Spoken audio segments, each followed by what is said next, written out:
The Science of Success by Julia Seton. Chapter 1. Know Yourself.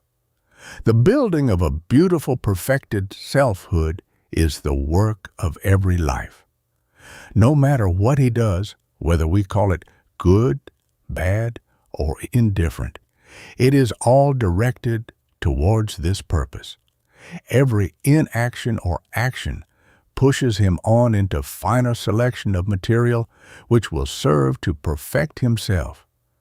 Everything which he contacts becomes legitimate material from which he can select or reject.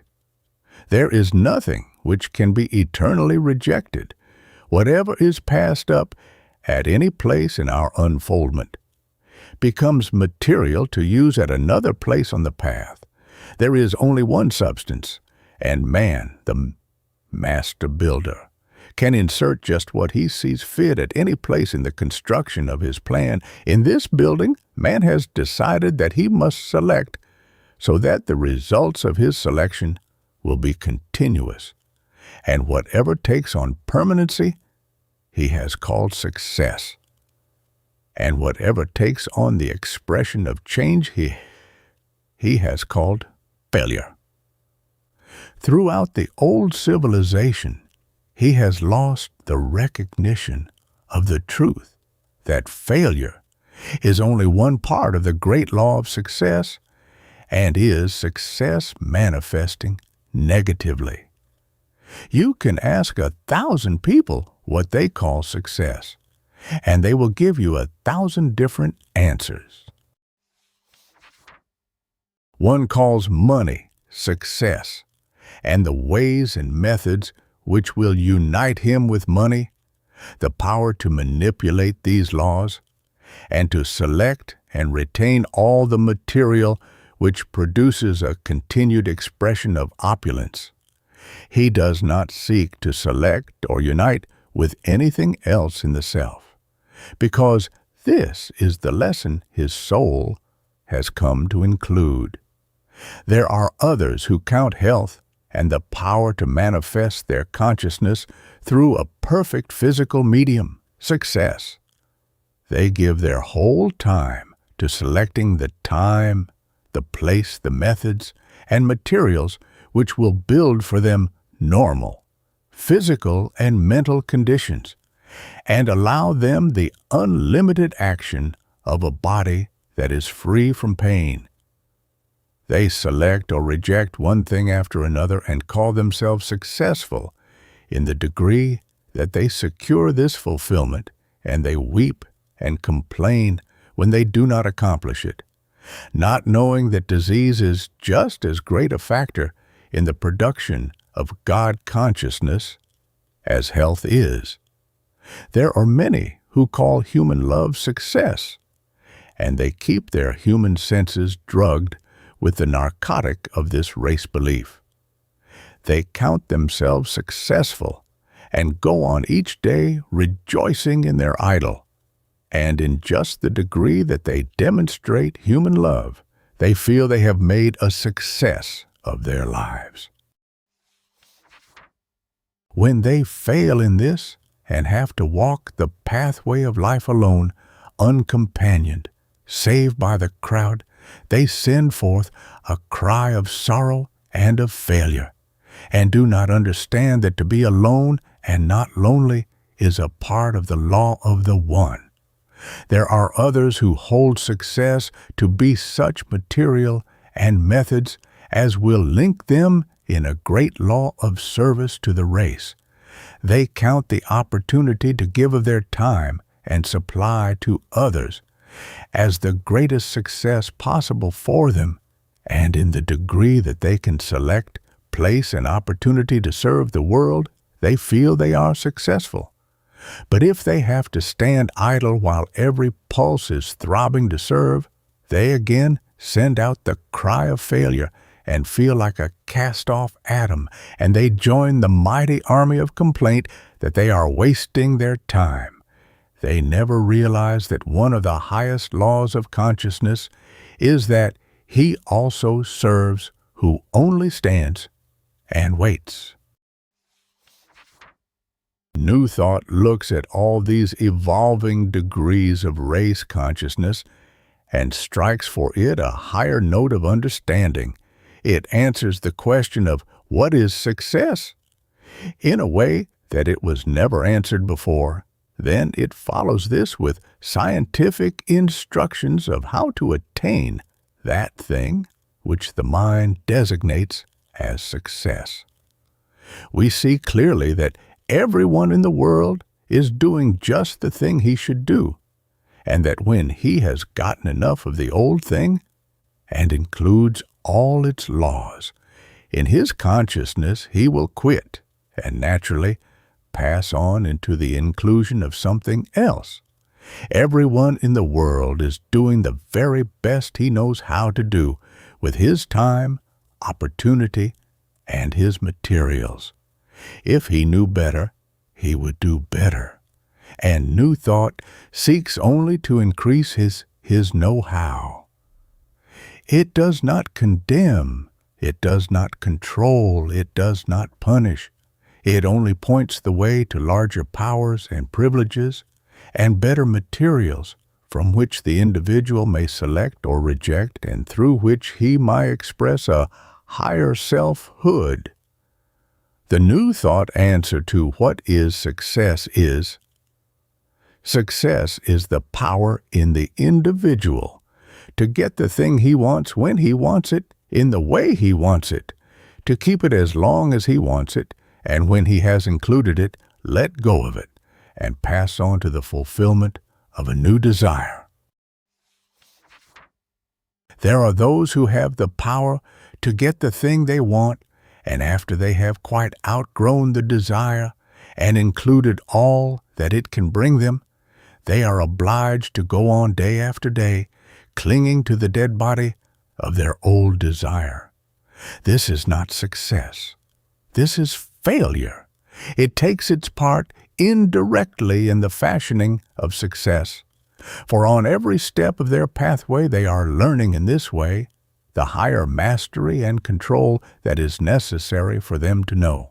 And every ounce of power generated on this plane of failure takes its place in the constructive work of the next step.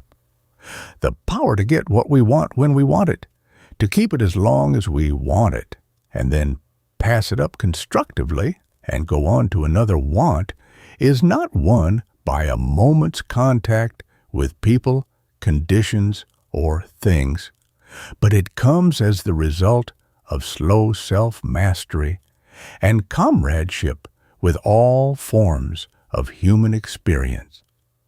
Success is not a mysterious, metaphysical thing that waits around and then rushes unannounced into a life, but it is a sane, sensible entity born from the consciousness of high power. Success is the product of success methods and recognition of universal laws, and it comes and abides with an individual in just that hour when he compels it. There is no such thing as good or bad luck. The individual himself creates these conditions within his own consciousness and develops them into form by his thoughts and actions. There are thousands of well-defined success methods, and the one who possesses the greatest number of these methods and uses them will be the greatest success. The first success method includes all success, but only a few people are clever enough to manifest this success method without further interpretation. This first success method is know thyself. The one who knows himself and all that the self means is straight in the middle of the divine channel of life, and he can steer his bark from end to end of the channel without fear of shipwreck. But among the great failure multitude, there is only 1 in 1,000 who has any idea of this law. You can ask the vast multitude of the unemployed, or you can ask anyone who tells you a story of bad luck and who is weeping and moaning over their failure, and they have no idea of their place or use in the universal plan. The old civilization lumped the whole race off in one confused bundle of states of mind and never gave it an idea of the legitimate plan of universal progress, or what part they must individually bear in the responsibility of this plan. New Thought divides humanity into 4 planes of expression, namely, body, mind, soul, and spirit. We function through the body in instinct, through the mind in reason, through the soul in emotion, and the spirit in intuition, revelation, and prophecy. Men, as we know them, have 1 or 2, and sometimes all of these planes in expression, and they have success or failure in just the degree that they know themselves and contact consciousness from their own plane of power. A plane of consciousness is only a state of being in which man lives, and through which he has his own individual law of transference, and a complete understanding of these planes of consciousness and their laws makes man master of himself and of life in all its forms. It has taken generations of thinking to at last evolve this truth, that every life is named, numbered, corded, and placed in its own natural law of attraction. And when it works in unison with this law, it has success. When it works in opposition, it has failure. When one has found himself and his natural contact, he is straight in the middle of the divine channel of success and rowing with the full force of the tide in his favor. But where he does not know himself, he is rowing against the tide or drifting idly, and at every moment he is dashed against the rocks of error in his channel. It has been written, God has provided some better things for us, that they without us cannot be made perfect. This is true. Know thyself is the first step toward becoming one with the things provided. Then life will ask and answer its own questions. Planes of expression. We divide people into 4 planes of expression, namely, body, mind, soul, and spirit, and they function through these in instinct, reason, inspiration, and intuition. Body plane. Purely physical men are found among farmers, laborers, peddlers, section men, miners, also any crowd of men that work under a foreman. Arrangement and order are not necessary. Purely physical women are simply working women, washwomen, scrub women, household drudges, also those who simply love the creature comforts and who want all sense satisfaction but do not want to go to any exertion to get it. They are found among the women who are supported and will marry any kind of a man so as to be taken care of and have a home of ease and luxury. Mind plane, purely mental men of the lower mental plane are the foremen, the section bosses, carpenters, contractors, streetcar men, mailmen, little storekeepers, and any type of men who work at physical labor that has some little show of order, adjustment, and creative ability. Higher mental plane men are the type of men who are professors, men who educate other men, chemists, lawyers, assayers, astrologists, socialistic organizers, the higher class of mercantile men, and all men who plot, scheme, deal, and make big trades, and have skill and management which make for success in material things. Purely mental women of the lower plane are those in the trades, dressmakers, milliners, tradeswomen, forewomen in stores, cooks, heads of departments in stores. Purely mental women of the higher plane are those who have great intellectuality and are not contented with the physical and lower expression of mentality. They want education, finish, and culture, and are among the school teachers, stenographers, kindergarten teachers, are often piano players or instrumental musicians, singers who have cultivated voices but with no evidence of soul. Soul plane. The soul plane is divided into two expressions, higher and lower. On the lower soul plane, we have the professors, doctors, teachers, organizers, dentists, lawyers, and people of mild inspiration with ordinary ideality and imagination. Women of the lower soul plane are nurses, managers of institutions, matrons in jails, the heads of sanatoriums, the leaders of philanthropic movements. They organize training schools and hospitals and are found in many humanitarian expressions of life. The higher soul plane, in both men and women, is characterized by high ideality, vivid imagination, and extraordinary inspiration. Here we find artists, writers, authors, composers, singers, elocutionists, and writers of drama, spirit plane. Here we get into the world of religion. Preachers, evangelists, great philanthropic leaders, religious organizers, higher educational workers, the inventor, the great composer, improvisers, and the tragedians of the drama. People on this plane see everything by faith. Their intuition is their guide, and they find it hard to materialize all their ideas and visions into material expression. Union of planes. This is the creative, positive life. It expresses itself in instinct, reason, inspiration, and intuition. It is usually found to have a fixed point of attachment on one plane, but it passes to the others at will.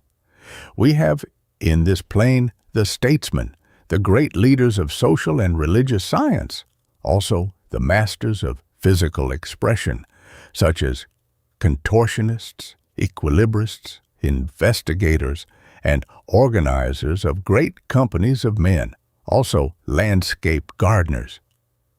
This latter class know beauty, art, arrangement, and physical laws.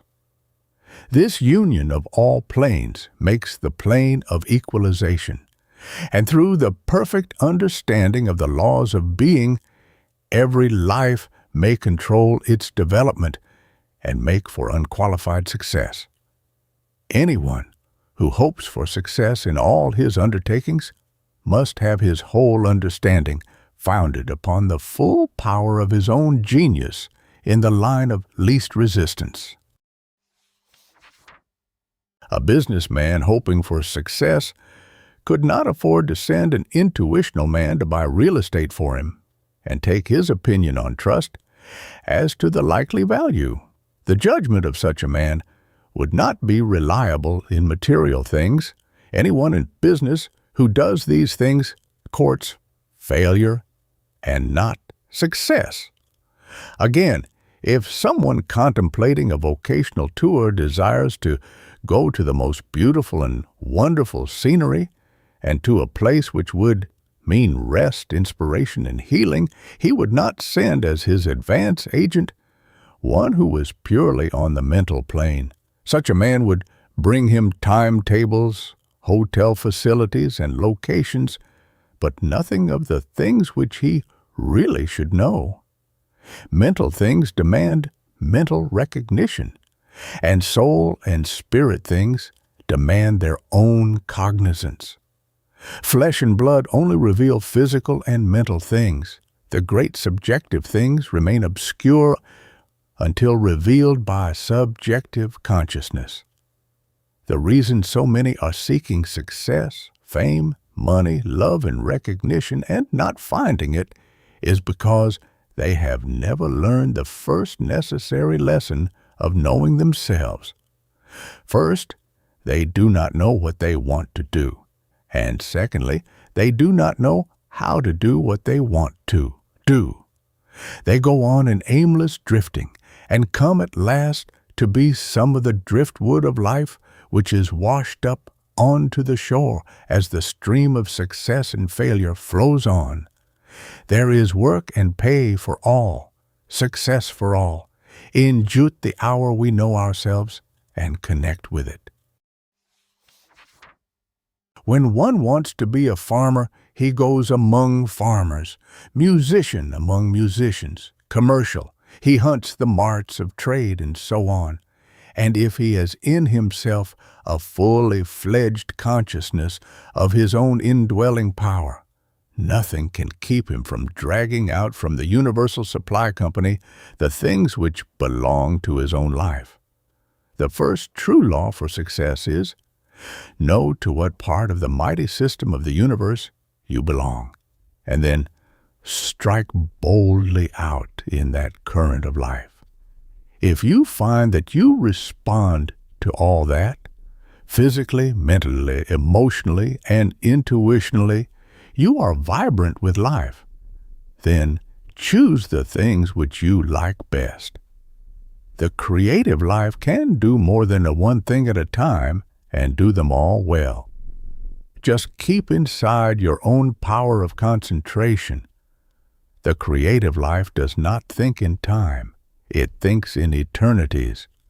It does not think in states. It thinks in continents. It does not think in dollars. It thinks in millions. And as long as it holds its mental mastery, all things fall before its power. If you're only developed in one direction and in one plane of consciousness, then plunge your desire in that direction. Get the work that fills your whole heart and stick to it, and put into operation every day all of the fundamentals of new thought. And if you do this, you will not be a failure, for you can think yourself straight into the very center of supply, and whatever you command to become your own will come and manifest for you. With the knowledge of what you really can do, of just where you belong in the divine plan, and a consciousness of your latent energy and ability, you are straight in the middle of the road of success, and it will never turn you one single step out of the way of peace, power, and plenty. Chapter 2. Have a plan. Often after one has found himself and adjusted himself harmoniously in his own plane of expression, he finds that he is still not manifesting sufficiently the degree of success that he desires. And strive as he will, he cannot discover where he is going off the center of the law. Sometimes it takes a deep perception to find that he is breaking the next essential, and usually breaking it because he does not know that it is the next important thing in the science of success. This next all-important essential is order. Order is God's first law, and man's first law is obedience to this law. Order is expressed in the form of a plan. Have a plan. This is the second fundamental of success, for without a plan, the human side of life must be always out of order, and man himself adrift like a rudderless boat. The whole failure world has this law of the lack of order somewhere in operation. There are thousands of planless, aimless, purposeless people everywhere. You can ask them, "What do you want?" And they tell you that they have a profound idea of what they want to do and believe in their power to accomplish. But when you say, "Well, how do you propose to do this?" they answer, "That's just it. I don't know." And often one finds them after they have aimlessly drifted from pillar to post and asks then, "How did this happen? Why didn't you do differently?" They answer again in the same hopeless strain? I didn't know. The failure world is heaped high with those who didn't know. They glut the marts of trades and professions, while there are positions calling insistently and constantly to the one who does know, knows that he knows, and knows how to express what he knows. Have a plan is the slogan of all success, from the man who breaks rocks to the master builder. The plan is the fulcrum which lifts the formless into form. Until one has a plan of life, his world is void. He has to learn to say, "Let there be light" on his own pathway. And the plan is the ray of light which leads him into ultimate perfection. The individual who starts his day without a plan is walking straight towards failure. I have seen women, housewives, begin their day without any plan. I have asked them, "What are you going to do today?" And they have answered, "Oh, I don't know, most anything." And their home has shown their violation of man's first law. It was a living lesson, preaching its own sermon, beside the home of the little conscious woman who said, "Today I shall do this and that, or finish this or that," who knew every step of her way, pushed all things into shape, and made a home out of the law, order, and power of her own consciousness. The first home is a failure home. The woman, a failure as a homemaker, a failure as a friend, wife, mother, or anything she attempts.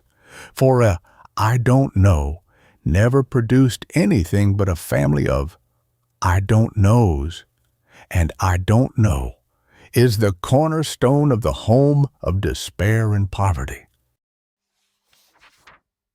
There are places on the path where the human mind cannot include all the law of the past, present, and future, but there is never a place where a mind worth calling a mind cannot include control and command the now. You can know what you want, how you want it, and what you're going to do about getting it, this hour, this day, and we know that whatever we put into Tamaka today, we build into eternity tomorrow. The individual who hopes for success must become that success in his own mind at once. He must build his plan as perfectly as a draftsman draws the pictured house or the sculptor sets his sketch. Nothing can ever pass into form that has not first been projected in consciousness. Everything must live first in the brain of the master builder. It does not matter what the D.E. sire is, it must eventually come out into manifestation. No matter what we want to do, we must work it all out in our mind just exactly as we want it to be. We must not allow our minds to accept one single idea that links us with less than the perfect. We must know what we want, how we want it, and what we are going to do to get it, and then every day be more and more insistent in our demand. The one who hopes to go on from good to better and best can only do so in the degree in which he brings the perfected vision of thought and action into unity. Have a plan, then day and night live in the full realization of this plan. Think, speak, be the thing itself. Do not accept anything less than all you desire. Think it out to the smallest detail. For aimless drifting and formless drifting can take no part in the life of the one who would win. Success by any other law than that of conscious, spiritual direction and control is built upon the law of change. If you drift accidentally into success, you can accidentally drift out again. But the success gained through the law of self-knowledge and conscious obedience to God's universal law of order through the perfected spiritual arrangements and placing of our own human desires is success forever, because it is the at-one-ment of human design with universal intelligence. God helps those who help themselves is a true axiom, and God, the universal life, wants us to have everything that we want and will aid us to get it, as soon as we have intelligence enough to take universal direction. Jesus said, "All that my Father hath is mine." But he also taught that this was only true when man became a good steward for his Father's supply. When we, through higher understanding, project the plan of our own human life and then resolutely command this plan to manifest, we will find that there is concerted action between the universal and personal laws of life. And we can speak this plan into the very silences of the universal mind, and myriad forms of success will come out and gather round us. Holding the plan up before Burr's own inner vision, projecting it into the very face of the infinite all, following it with unclouded eyes unwaveringly, as the sailor tracks the polar star, success of any or all kinds begins for us and can never end, for we have become the very law that we are seeking. Let those who will believe the old world law that man was born to suffer length on length. It is a lie. The soul within us speaks. We lift our thoughts and feel a newborn strength. We are the lords of all our outer world. We make the plan by which our life has might, and as our thoughts of conquest forth are hurled, we build the law of peace and truth and right. Chapter 3. Don't hurry. When one has found his place in the great system of universal consciousness and has faithfully fulfilled all the personal side of the laws of adjustment, when his plan has become so crystallized that it hangs like a shining star of promise in his field of conscious thinking, when, sleeping or waking, he is one with the divine order of his desire, then he is really ready to receive fulfillment. Why doesn't he receive it? There are many who have found themselves, built their plan with all the skill of a divine architect, yet the success which they seek eludes them. After days, nights, months, years perhaps, they sink down in despair, saying, "There is no use trying." I have a letter on my desk from someone telling the story of their struggle for success in the conquest of poverty. It says, "We have held on for years and done our best, but we don't seem to shove this bondage off of us. Jim is discouraged and ready to give up all hope of ever getting money enough to be free. Somehow I haven't quit yet. I'm still living in expectation. Can you help us to a fuller realization of our own power?" This is the story of the multitude. What is the next thing to do? There is only one answer. Don't hurry. Take your time. Live each day for all there is in it. There is not a step on the path that does not bring its own compensation.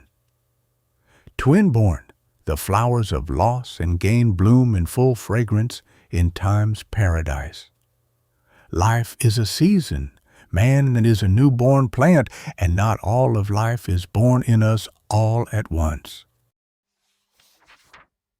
We ripen out of one law of consciousness and its embodiment into others.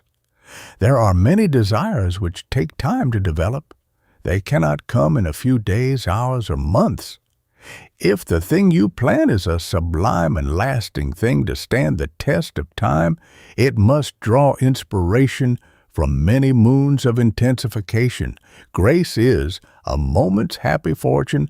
Power is a life's slow growth.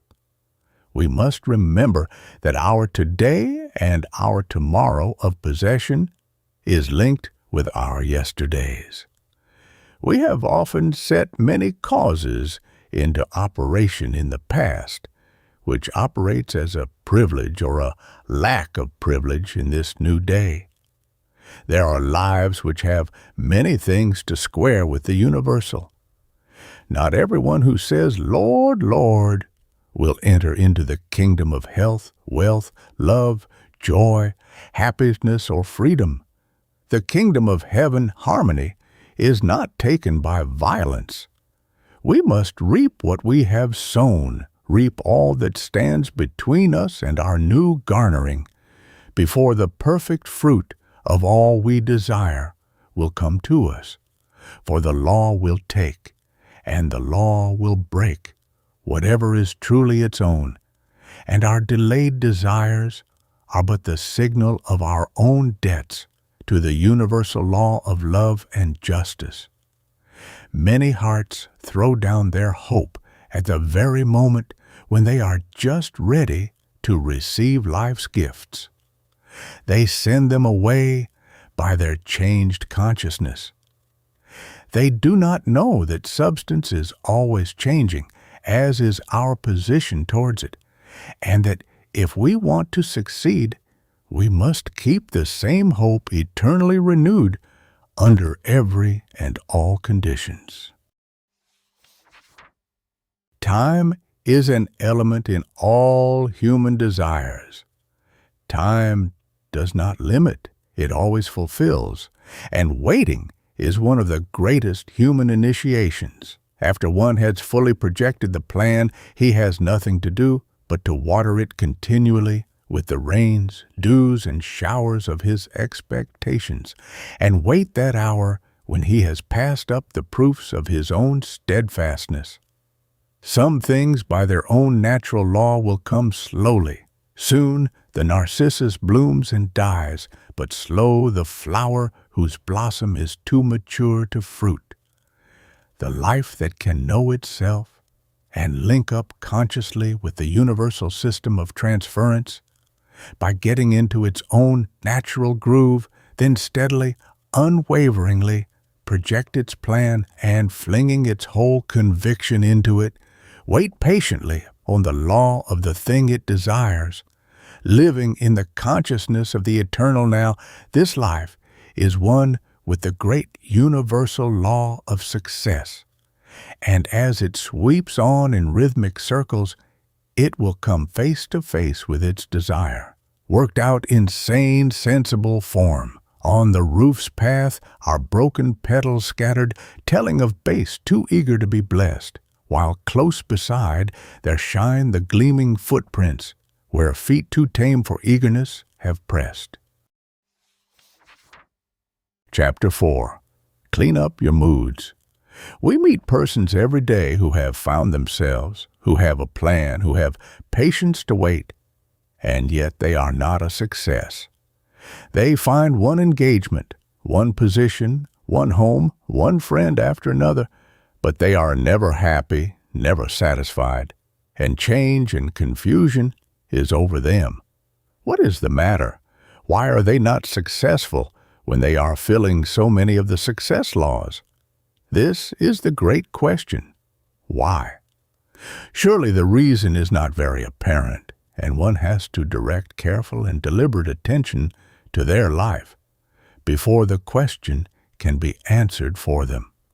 After enough thought and attention has been given, the reason pops up like a jack-in-the-box, clamoring for recognition, and we are amazed that we did not know it sooner. The answer is found in the unhappy disposition of the individual. Moods have wrecked tens of thousands. Clean up your moods. This is the slogan of the successful person. With a hateful disposition, no one can ever become a permanent success. Self-culture is not a myth. There are negative, destructive states of mind that will destroy the finest genius if they are allowed to manifest and take part in the individuality. There are persons with dispositions so vicious that they are like biting dogs.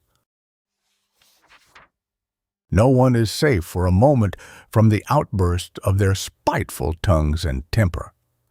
Hasty temper has cost more than one person a good position, lost others a really valuable friend, and shut the door of grand opportunities. No one wants as a friend, companion, wife, husband, employee, or employer one who is likely to fly into a rage and lose his head at the slightest provocation.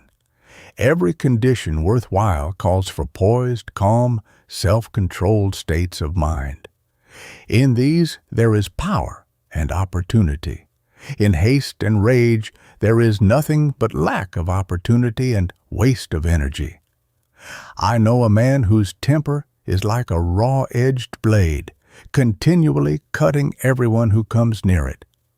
He has his whole immediate family cowed down and afraid of him. Everyone sidesteps his temper. He is allowed to go on each day, bullying the household into subjection. Visiting there one day, the gentle mother, afraid of the effect some new thought ideas might have upon this big tyrant, cautioned Mech, saying, "Now be careful. Don't make AI mad." She said it for days, until at last I said, "Who is AI? He is no better than the rest of mankind, and why should I fear to make him mad? Let him get mad if he wants to. It is his privilege, but I am a free agent in consciousness, and the divine thinker of my own thoughts, and he had better look out that he does not make me mad." No one had ever dared to make him mad, yet the fact remained that he was mad all the time and a confirmed grouch. The dear ones in the home, who love us, may protect us in our destructive states of consciousness, and we make them the victims of our moods and tenses. But there will come a time and place when the world will teach us that if we sulk or act spitefully, we will do it alone. The whole world of successful business waits for the big, genial, loving person who will be a mascot for it. But it has no place for the crabbed, uncontrolled, moody, sulking individual who thinks the whole world was made to serve and adjust to him. We have no more right to pour our discordant states of mind into the lives of those around us and rob them of their sunshine and brightness than we have the right to enter their houses and steal the silverware. Unhappy black moods, discouragement, hasty temper, sulks and grouches are mental habits, and they have no more right to be allowed to persist than any other indelicate, uncultivated habit. It is just as uncouth and ungentlemanly to wear a sulk as it is to wear a soiled collar. Neither will be tolerated where the standards are true and high. Gentleness, patience, consideration for others, self-forgetfulness, and true selfness are all the trophies of well-directed thought culture. They build up a personality that has 100% of attracting force. We can be small, mean, narrow, bigoted, and fault-finding, with our hand against every man, and his hand against us. But as the years go on, we lose our value in every respect. Our room is preferred to our company. People will tolerate us, but they will not desire us. And after a while, the whole world will pass us by, leaving us to eat out our hearts with the bitterness of spirit which our own discordant thinking has engendered within us. We can set ourselves to clean up these endless little weaknesses of disposition and put in their place through persistent self-culture, the states of mind and heart which bring us forth as a personality valuable in every walk of life. We can be big, true and kind, patient, forbearing, full of wisdom and understanding, and the world will come and gather round us, no matter where our feet may wander, bringing us the fruits of our life's greatness. Success, then, is ours to remain with us. Everyone seeks to receive something from and give something to the one who stands ever ready to give and receive. Our personality and character becomes then our guarantee of ability, and the gentle attention, the sympathetic understanding endears us to our friends and home, while our geniality, patience, forbearance, and tranquility make us indispensable in the big discordant world of work and conquest. Chapter 5. Mind Your Own Business.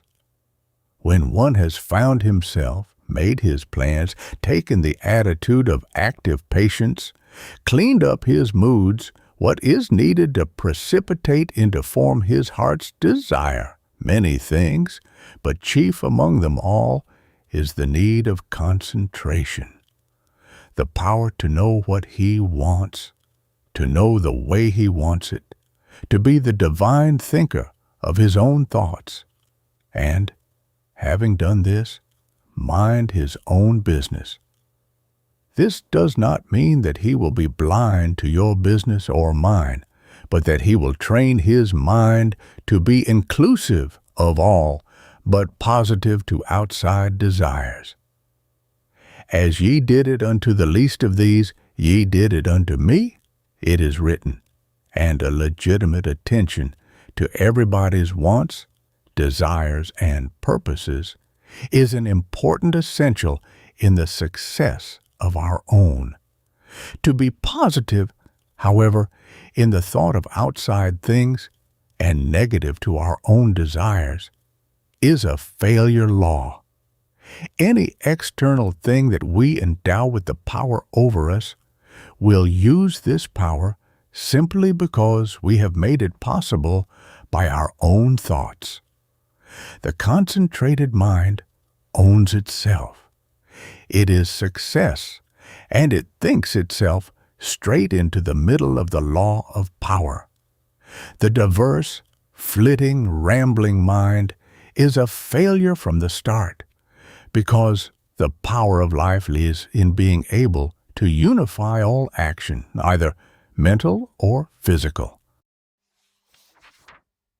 The 10,000 changes and conditions of life through which we are forced to pass in the search for what we call our success demands that we arrange every step of the path of life with a precision and definiteness that is unimpeachable. Our business is our watchword, and our business is made up of every other fellow's business. But our business is the center around which our thoughts and actions must swing every waking hour. No one else will or can mind our business but ourselves. The one who thinks differently is face to face that moment with failure. We can so arrange our business that we mind it through a multitude of people who assist us. But these people are only a part of the plan of our business. They may assume complete control for that time and place.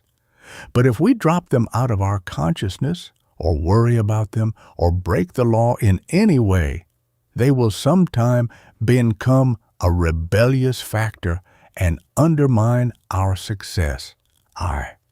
The one who chooses what he desires, must stand by this desire and vitalize it into perfect success through his own thought force. If he leaves it to become the caprice of other minds, or if he devitalizes it by his concern about other businesses like his own, and puts his thought into those things, thereby getting caught in the mesh of competition, he will fail in time. He will not fail because his own business was not a winning thing, but because he took the lifeblood from it by his own foolish worry and resistance. Whatsoever thy hand findeth to do, do it with thy might, is the keynote of success in any walk of life, and the lodestone that will wrench from the universal the things that we require. A young physician, tired of the long hours of waiting for his practice, began to worry about the numerous calls and busy practices of his neighbor physicians. And after a while, to kill the monotony of the waiting, he left his office and began to frequent a nearby club.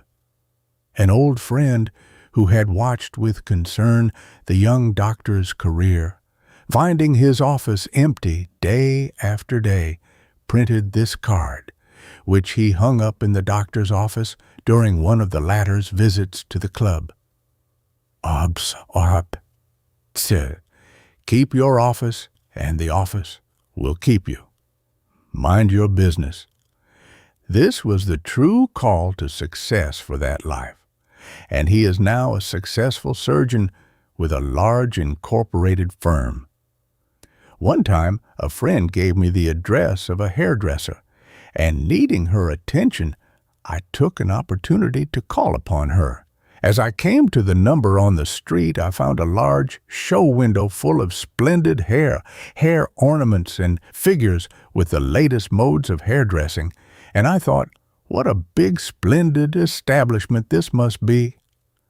I went upstairs, took my place in the usual cabinet, and as the assistant was working on my hair, I heard a wonderful, one-sided conversation over the telephone between the owner of the establishment and one whom I judged to be the landlord. And I learned then and there that the window I had seen did not belong to the establishment. I found out in 5 minutes all about another firm, all its success, all its power to hurt this establishment, and that the landlord had let the lower floor to a competitive hair goods merchant, that the competitive hair goods merchant had done such a great week's trade, and that she had lost $200 from her usual week's returns. I would never have known any of these things had the owner of the establishment that I was in minded her own business and held her tongue.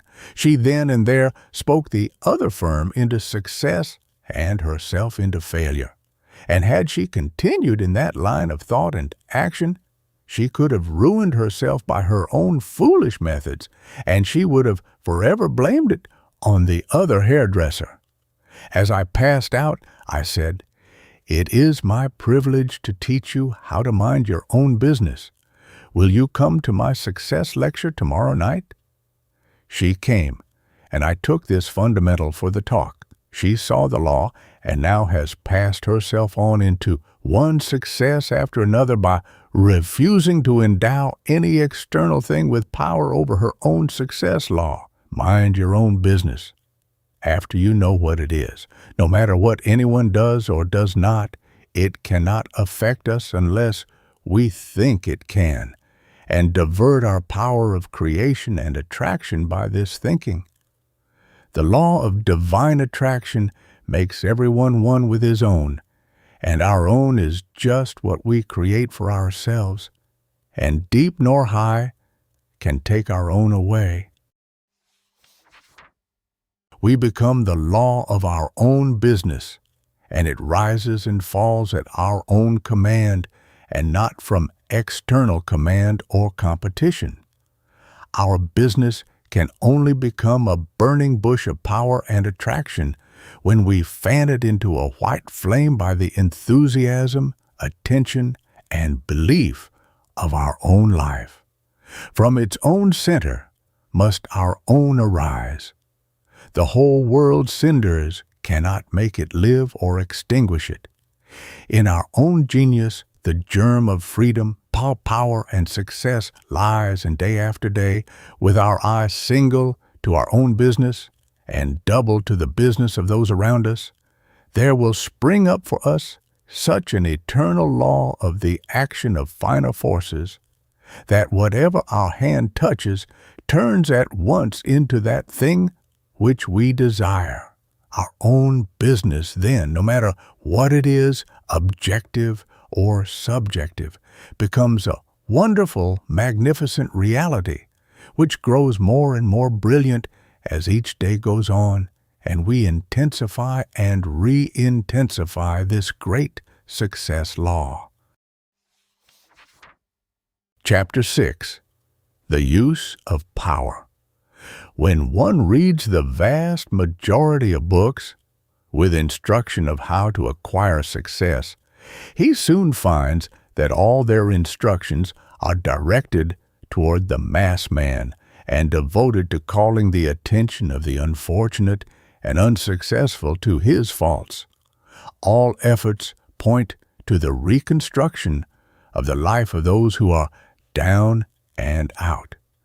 It seldom occurs to the ordinary mind that all things work together for the good or bad of everybody, and when the last word has been said to the employer, the employed, and the unemployed, there yet remain vast books to be written for the use of the employer, the master, the leader, the controller of things and of people, the employer, leader, or teacher, and every life acting in a law of power and control has success and failure methods, and in the degree they operate them, they take part in the upbuilding or destruction of their own and others' success. The one who teaches learns, and as soon as anyone is in a position of power where his advice is given and acted upon, he is linked eternally with those who act upon it. This is karma, or the law of cause and effect, and through this he learns to give finer and finer advice.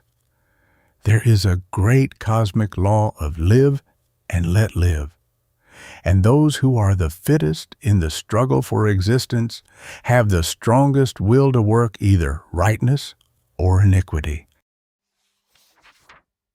Our place on the path determines our power, and the leader, employer, or master who has the top round of the ladder of privilege and then deliberately kicks the one below him in the face has the opportunity to do it, but not the right under the higher law of justice, and he will do it at his own risk. There are many people who remain obscure because they are unfit for authority. And there are brutal, offensive lives everywhere in authority. Power gives the individual a chance to express his own real nature. And when the desires are all for the self, he has little regard for the wants or feelings of others. Employers may bully their help along, they may sweat and drive them, getting the last cent's worth of labor out of them, and the employees may not be able to help themselves just at that moment, but the law of life keeps strict account, and somewhere the employers will feel the lash of their own law. Sometimes the divine life current in the submerged employees will burst forth in mad rebellion or insurrection, then strife and bloodshed will settle the case.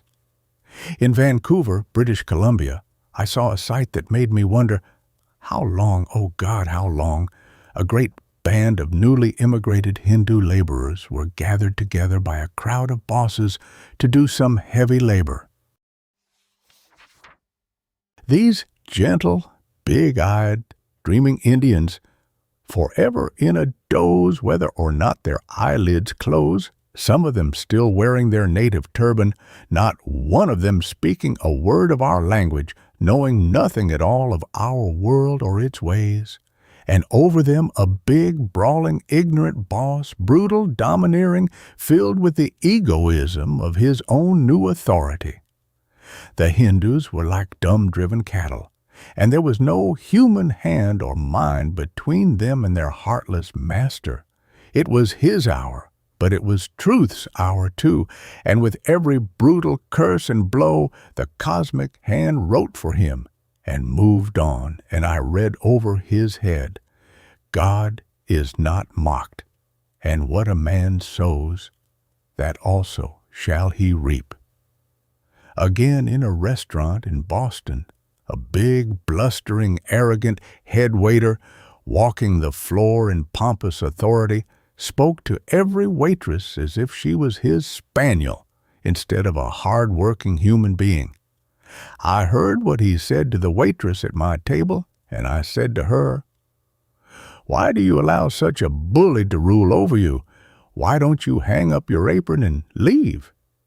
She answered, "We have to take it because it is the same most everywhere.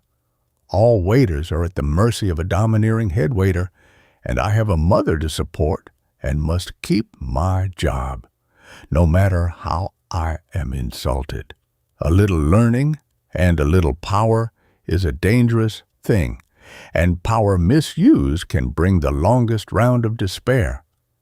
There are men in every walk of life, strong, positive, creative, able to cope with almost any condition, who never give a decent word or thought to those who are inferior to them. They are building their own failure law to meet them further on. They live in a world of inferiors. They never accept an equal or dream of a superior, and they poise themselves in an exalted spot and deal out their ultimatum to the rest of the world. Once a man came to me for success treatments. He said that he had always been successful, born so, had always had his own way, made easy money, and everybody bowed down to his will. He had been in a steady run of luck, health, success, and power.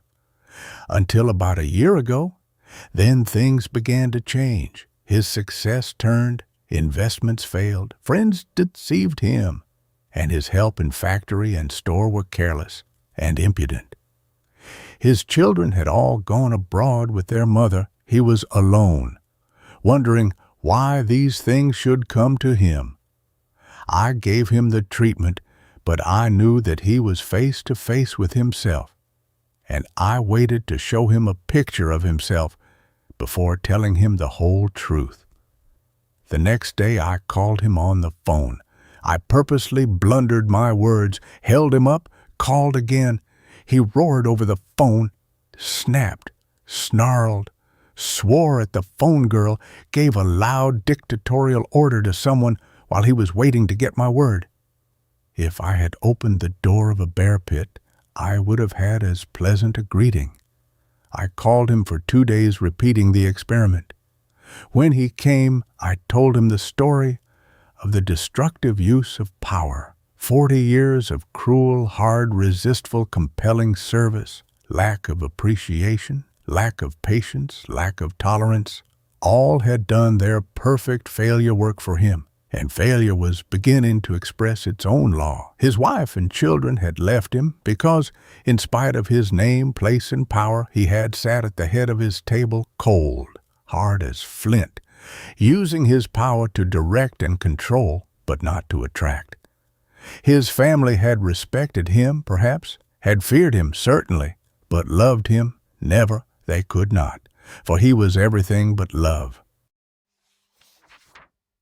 Employers and all who deal with the many owe a great deal to the truth of harmonious association.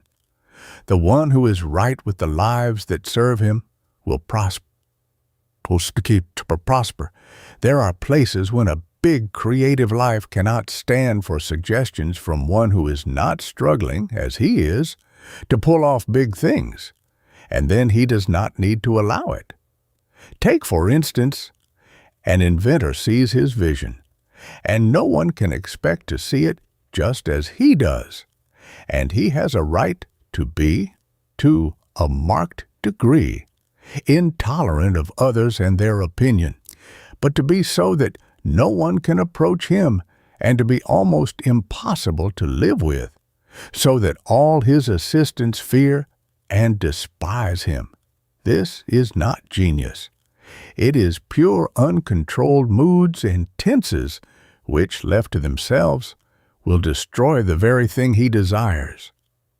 When one is really great in genius and understanding, he knows that the biggest life is the one which includes the most, and who most perfectly expresses the things he includes, and he who conquers himself is greater than he who taketh a city. Those who have power to do, to say, to be, have also a great responsibility, and as they act toward the very least of earth's children, they set the laws for themselves. In the long run, it has been written, "Ye shall not set your children's teeth on edge." And true leadership can only come to one who feels in all and through all the great law of justice and love. Do unto others as ye would that they should do unto you is not too old to use in the new civilization. Live for all you are worth yourself, but let the others have a chance to live too. This is true success. Teamwork is hard to do perfectly, but if we use our genius, our power, our mastery to help others, and rise in deeper patience and helpfulness to the majesty of our place on the path, then power becomes a wonderful possession. Our word never comes back to us void, and we can know that we are the highest expression of our own type of consciousness, that we can command. Everything will love to obey because we are one with all, in truth, in justice, and in power. Chapter 7. Faith. The polar opposite of faith is fear, and the great master and pioneer of mental science, Helen Wilmans, wrote, "There is only one live devil, that is fear." And the more we study humanity and its many-sided expressions, the more we see the wisdom of her words. Fear, more than any other thing, operates against success. No one can reach the summit of himself as long as he tries to climb with this ball and chain weighing him down.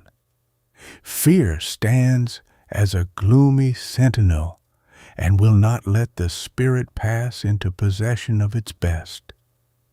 The strands of failure are made from the fibers of fear. Wherever fear is active, failure is its neighbor. Looking at this very active agent, we are obliged to ask the question, where did fear originate? Of what are we afraid? And why does fear dog the footsteps of the whole failure world? Try as we will to deny it, the fact remains that no matter how unfolded a human life is, there is always something of which it is afraid. Sometimes it is manifested as physical fear, sometimes as psychological fear, sometimes as spiritual fear, but fear of something and weakness of character in that particular direction is a part of the scheme of the race unfoldment. And where fear is positive in the nature, controlling and limiting the life's natural forces, there is nothing on earth that will turn aside the negative results of this law. Fear is the inheritance we have received from primeval man. The younger the nation, race, or individual, the more fear there is expressed. In the beginning of life, when man first found himself, he found that self surrounded by things with which he was totally unfamiliar. He found danger on every side. The roar of the wild beasts around him struck terror to his soul, and he soon found that he was in perpetual danger. In every unguarded moment, he became a prey for the beasts in the jungle. Hemmed in on every side by destroying elemental forces, he came by fear and caution to protect his own life.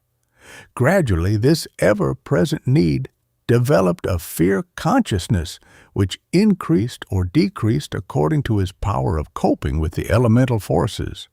Those who were able to outwit the beast, destroy the viper, escape the lightning stroke, and withstand the wind and storms, gradually developed a moral courage which in time cast out all physical fear. These became the progenitors of all races of dauntless courage.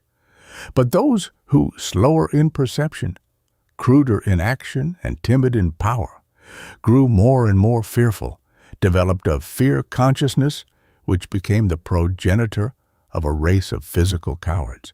The descendants of these physical cowards are everywhere. Ignorance and the lack of power was the root of the tree of fear, and its branches in the present day are self-consciousness and lack of true knowledge of self, people, and condition. We only fear what we do not understand, and no one ever fears to express himself only in the degree he is in a false position to himself. Men fear physical conditions because they are unfamiliar with the things and conditions in them. They fear people because they do not know them. Who ever thought of being afraid of one he loved? A perfect love casteth out all fear, and perfect love means perfect understanding. We will fear until we learn that there is nothing in all the world of which we need be afraid, and nothing can harm us but ourselves. The lion tamer has no fear of the den of lions, and Daniel in the lion's den was perfectly safe through this knowledge of the true laws of all life. His conscious union made for him a new condition. There is something in the soul of man which rises supreme over the animal world. Man has finished and included all of the animal consciousness centuries ago, and has pent up within him the latent consciousness of all the animal kingdom. It is for man to command, and it must obey. Men fear new conditions because they are outside of their immediate experiences. There are some who would as soon face a loaded cannon as break in a new position or meet a new responsibility. But after they are acquainted with it, they are brave as a lion. All things are easy and commonplace as soon as they are old. There are crowds of failures simply because we are afraid of each other. Good actors and actresses have failed because they could not forget the crowd outside the footlights. Fear brings self-consciousness, and this is death to all true greatness. Singers fail again and again because self-conscious fear stifles their breath and grips them so that they cannot express their best. One season, I had the opportunity of watching the workings of fear in the human mind. We gave weekly an afternoon New Thought matinee, and the first hour was devoted to reading, impersonations, and music. The other hour was given to the regular lecture. I heard many of the readers and singers at rehearsal with no one present but ourselves. The singers sang like angels and did their parts in splendid power and abandon. But afterward, when the hour came for public work, they failed to get themselves across the footlights or to be 0.1% expressed. Why? They had a large, friendly, inspiring audience, people anxious and ready to be generous and accord them full recognition, but they failed to make a place for themselves in the heart of the public because they were paralyzed with fear. They were afraid of their own kind, afraid of the civilized men and women who came out just to be entertained and who only asked of them that they should do their best. Fear, self-consciousness, and lack of poise took away their immortal birthright and gave them a mess of pottage. There is no cure for fear but faith. One has to first know the truth that all life is the same life, and everyone on the path of life is seeking the same things and going in the same direction. There is only one man on the path, and he is ourself, yesterday, today, or tomorrow. No man is our friend or enemy, but all are our teachers. The old mystic said, "Have faith in yourself before God." And, "Blessed is the man who condemneth not himself that thing which he alloweth." There is no way of reducing life to a certainty. The years are always as more or less full of things, people, and conditions which are new. It is necessary for true progress, and to be afraid to meet each new day is soul cowardice, from which we must rescue ourselves. Life demands that we induce at a moment's notice an intelligence which will cope with any and all things around us, and do it masterfully. The one who has faith in himself will never doubt other things.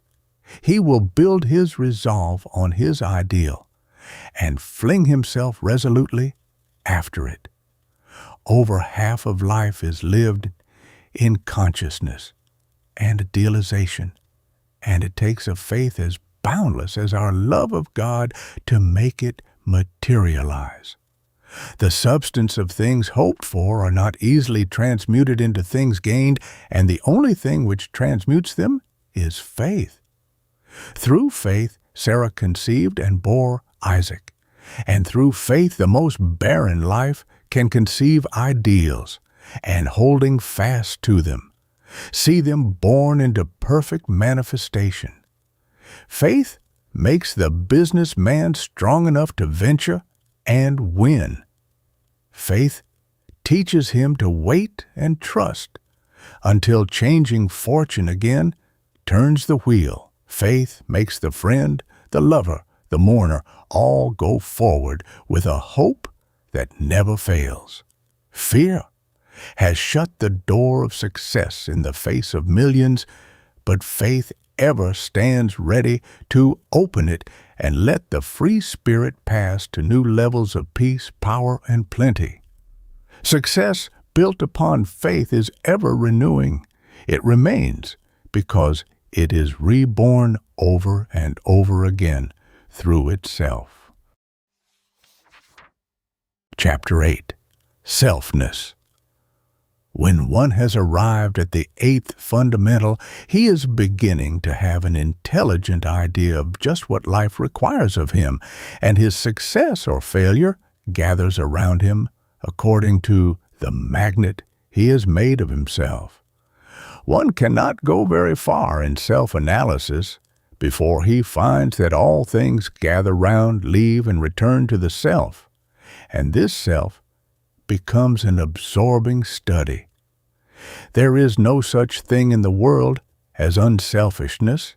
If there were, we would cease to exist, for the self is the center of the magnet called man. It is man himself and always will be. There are two distinct expressions of self. One of these makes for the eternal and abiding success and is drawn from the varieties of living. The other often brings an apparent success, but it is built on the laws of change which manifest eventually in failure. The success method is called by these selfishness, but the New World calls one selfness, or universality, and the other, separateness or personality. Upon these two great laws hang the past, present, and future of every living soul. Personality and universality are both states of consciousness, and no one is to be blamed or praised because of them, but he must be taught of them, so that he will recognize the results of his own laws. The younger one is in the contact of the experiences of life. The more personal and separate he will be. He will only know himself and his own desires, his own aims, and these will dominate his mind and actions. The everlasting ego stands out in pride and arrogance and says to the whole world, I want, I of me I must have, and I, me and mine, is the trinity of his consciousness. On the path of life, in the association with men, we easily recognize this great army of egotists by their slogan, "What's in it for me?" This is their first and last word, and unless there is something in it for them, they don't move. Great wonderful things may be waiting everywhere, calling for a strong hand and a true heart to push them into form for the universal good, but their ears are deaf and their strength unattainable unless they can rise on these things of their own desires. The personal egotist, separate, self-seeking, often secures his own for a while, because he feeds upon everything in his environment. He uses everything as legitimate material to pave his way. He will rise to his immediate desire, even if he steps upon the heart of his best friend, and he often drags to slaughter the fondest love which has laid itself at his feet. It has been written in other words, "Fay those who knew, the wicked flourish like the green bay tree." But it is also written, "Leave them alone. They be blind leaders of the blind, and if the blind lead the blind, they shall both fall into the ditch." And life everywhere proves that this is true. They may have and hold till the want grows cold, whatever is their desire, and may squeeze out of it all that is in it for them. But they are one with the law of their own relationship, and this is change. The universal law of life is on their trail, and it is the law of God that the consciousness and things of I, me, and mine must pass on. And through the experiences that come to them, through these desires, they can and will go on with the higher law of ours, and still farther into the true selfness and universality of thine. The failures come to the personal life because in its own conceited selfhood it links itself with the method that brings failure. One must eventually lose his opportunities when everyone knows that he operates every action of his life by what he will get out of it. Employees will leave a firm someday where only the employer's interests are served. The hour may be long delayed because of the lack of true selfness of the employees. But the handwriting is on the wall, and he must meet his own method. An employee who shows that his whole interest is personal, and who works only for what there is in it for him, is a failure. There are thousands of such failures. Why? Because in their search for opportunities and work, they were not really hunting these, but were really hunting a nice soft snap, where they could draw a good salary and get all out of it they can and give nothing in return. They want to get 3 hours' pay for 1 hour's work. Their employers soon discover it and above. Their exalted ego write the word, we get out of life what we put in it, and the balance of success turns on the law of, with what measure ye mete, it shall be meted unto you. The personal, separate life loses its value as a friend, and in time finds itself forgotten and counted out. For tolerance ceases to be a virtue when it forces friendship into personal service. These people fail just as surely in love. True it is that love suffereth long, and is kind, does not take offense, seeks to give of itself. But love must love, and after a while it will turn away just as naturally as the sunflower turns to the sun and claim its own where it finds it. A sweet, true, patient love is something to give and gain, but it is not worth the price of a soul paid down. Unless one gets a soul in exchange, he will someday take it out of the grasp of the tyrant who is using it and put it back into the divine life to await the perfect answer to its call. Robbed at last of opportunities, privileges, friends, and love, every tree that the Heavenly Father hath not planted is rooted up, and standing with the wreckage of their own storm around them, they are forced into the ditch, and in failure and despair are ready to eat the crumbs that fall from the universal table. Here we find them, and knowing the law we give them, the key to their own self-made condition and regeneration can begin. The law of selfness saves them, and they come out into success and power, stronger often and more steadfast than those who have not paid so great a price for the higher knowing. No man lives to himself, and no man dieth to himself. This is the great law of universality, selfness, and success. The sooner we know this and merge our own life into the manifold interests of others, the more quickly our own desires will be manifested, and things born of this law are ours forever. The personal success that comes to us through universal association with interest and helpfulness to others is a verity that time will only make more truly our own. We cannot push our personal desires through the very center of another's hopes and find lasting success. We cannot fling down the aspiration and dreams of another and climb by them into eternal fame and glory.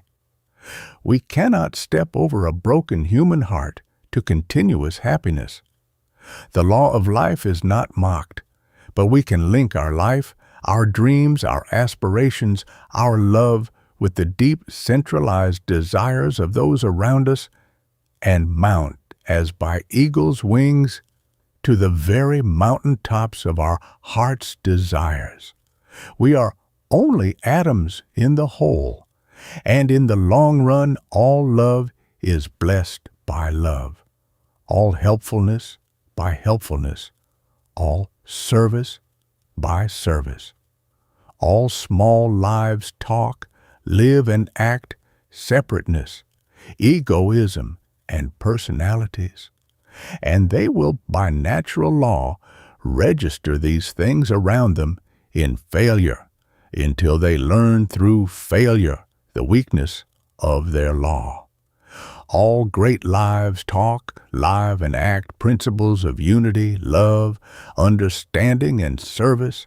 This makes them one with the truth of life in the highest, and around them must come an ever-increasing success power. Chapter 9. Obsession of yesterday, today, and tomorrow. There are few things about which the world is so genuinely stupid as the true attitude to yesterday, today, and tomorrow. The obsession of this trinity of time stands as a sentinel and will not let the race mind pass into a peaceful mental or spiritual state. Remorse about yesterday, uncertainty about today, and dread of tomorrow drives the human consciousness on into a wild burst of psychical despair, from which only the strong word of the truth will ever rescue it. There are thousands of failure lives caught in the destructive obsession of yesterday. They have tried and failed.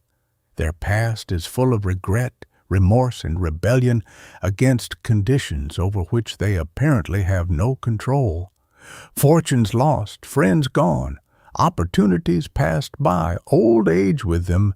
They sink down in weakened courage and go round and round in the thought dragnet of their dead yesterday.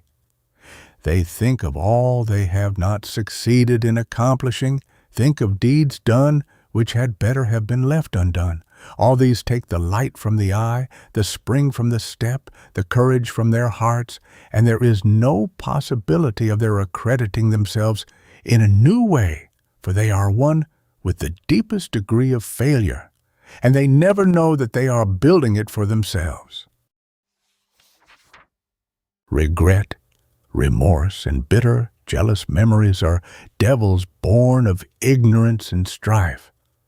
When these united through the soul come thronging, the gates of hell swing inward for that life, and he alone can close them. He can close them with no uncertain hand when he understands that the past, present, and future are one.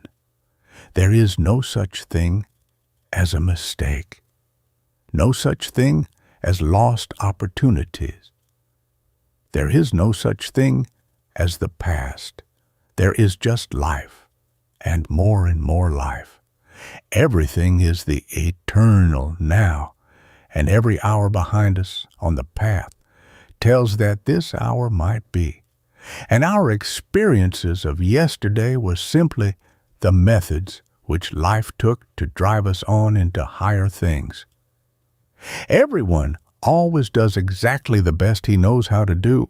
He often thinks that he did not do the best, but the fact remains that his actions are always based on his own consciousness, and somewhere in his own mind, certain laws obtained which made it impossible for him to do differently just at that time. Perhaps he might have done differently had he known 5 minutes before what he knew 5 minutes after the doing. But this wisdom came as the result of doing. Experience is a dear teacher, but fools won't learn any other way. Since we know that life is for experience, expression, and inclusion, we stop our failure method. We do not look back. We keep out of the past. It has no message that we can understand save what it speaks to us in the today. What we built into yesterday must come out in our today. And if we are continually recreating our old hours with our thoughts of today, we will never get free.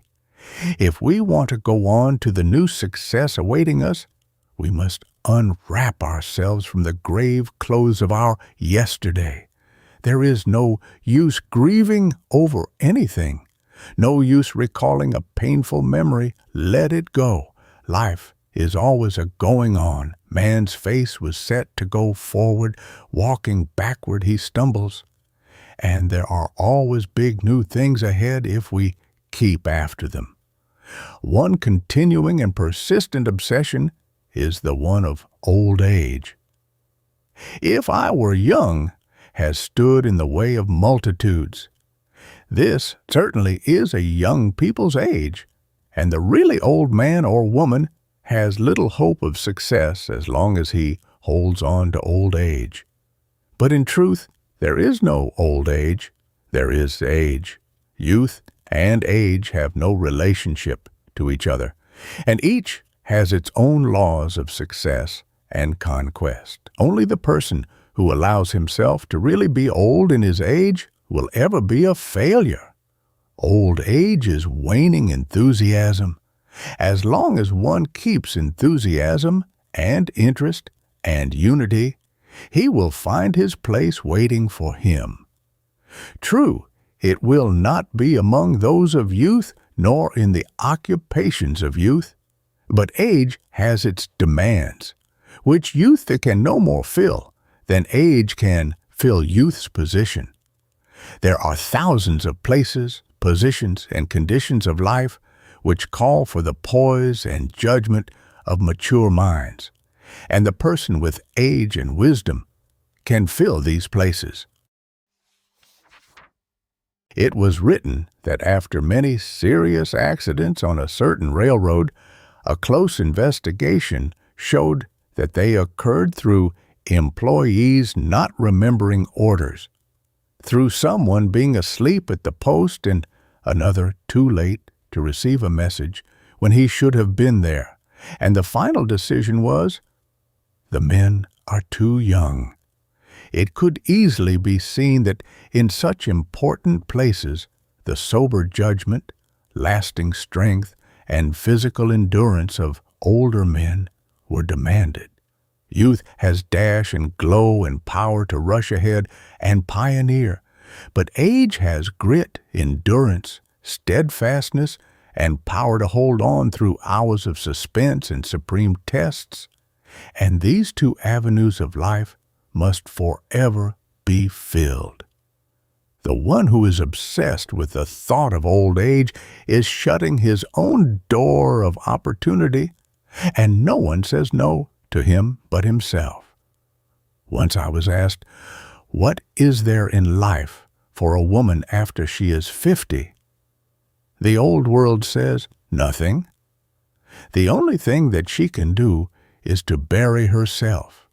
And the old world said also that men after 40 should be chloroformed. We have quit letting the croaker, the pessimist, and the fatalist think and speak for the world. At 50, a man or woman is just beginning real life. They have finished their processes and are ready to begin a real existence. They have in them the wisdom born of many experiences, and their life can become a veritable cedar of Lebanon, sheltering many tribes. If they seek the things in life, the people or the opportunities, where age is a valuable factor, they will be won with a success higher than they have ever conceived existed for them. With experience, poise, power, endurance, and a young heart, and a clear mind that understands life and its needs, age is a royal pathway of power and wisdom, and the young everywhere will come and gather around and bring the fruit of their lives' greatness. We can be old in heart, mind, body, crabbed, set apart, and morbid over our increasing years and waning opportunities, and the world will pass us by, letting us die alone. The obsession of today is another great stumbling block.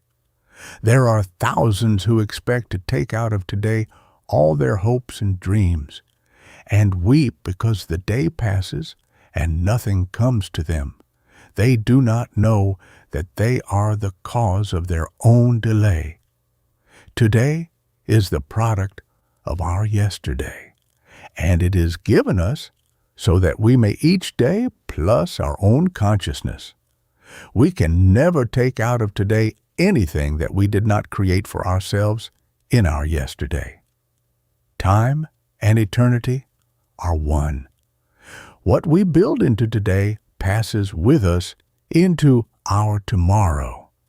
And when we face days and days of emptiness, it is a certain fact that in all our yesterdays, we did not accomplish the law of our desires. If one wants to meet a day full of joy, love, peace, and opportunity, he must live these things every passing hour, holding fast to them in faith.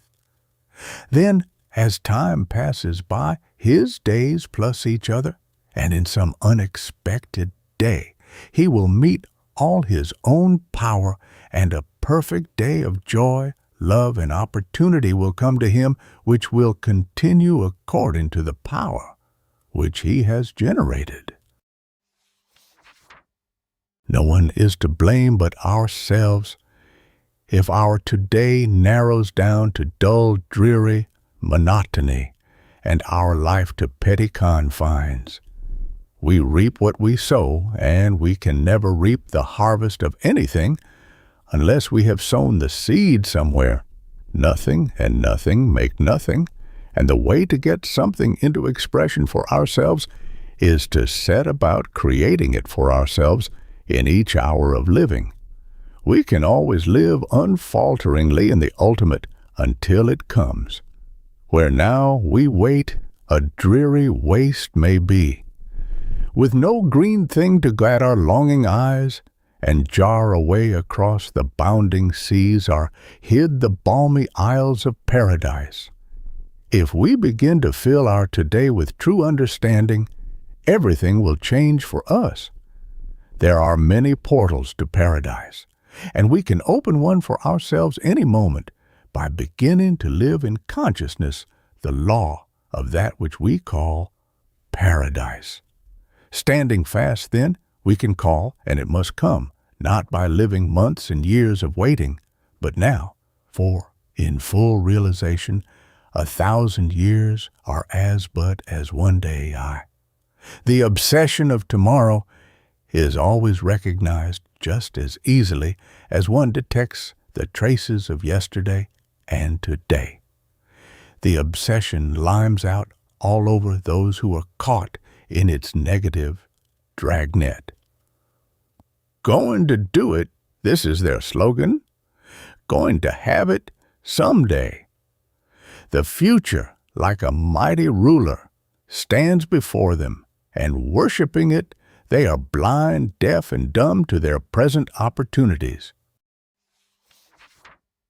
There are wondrous avenues of accomplishment opening on every hand, but something in their weak consciousness says, wait, not now, some other time. Going to do it is the finished law of procrastination. Procrastination is the seed, and going to do it the tree that springs from the obsession of tomorrow. There is nothing in this world that ever springs spontaneously perfect. Creation, emanation, and evolution is cosmic law, and it is human law too.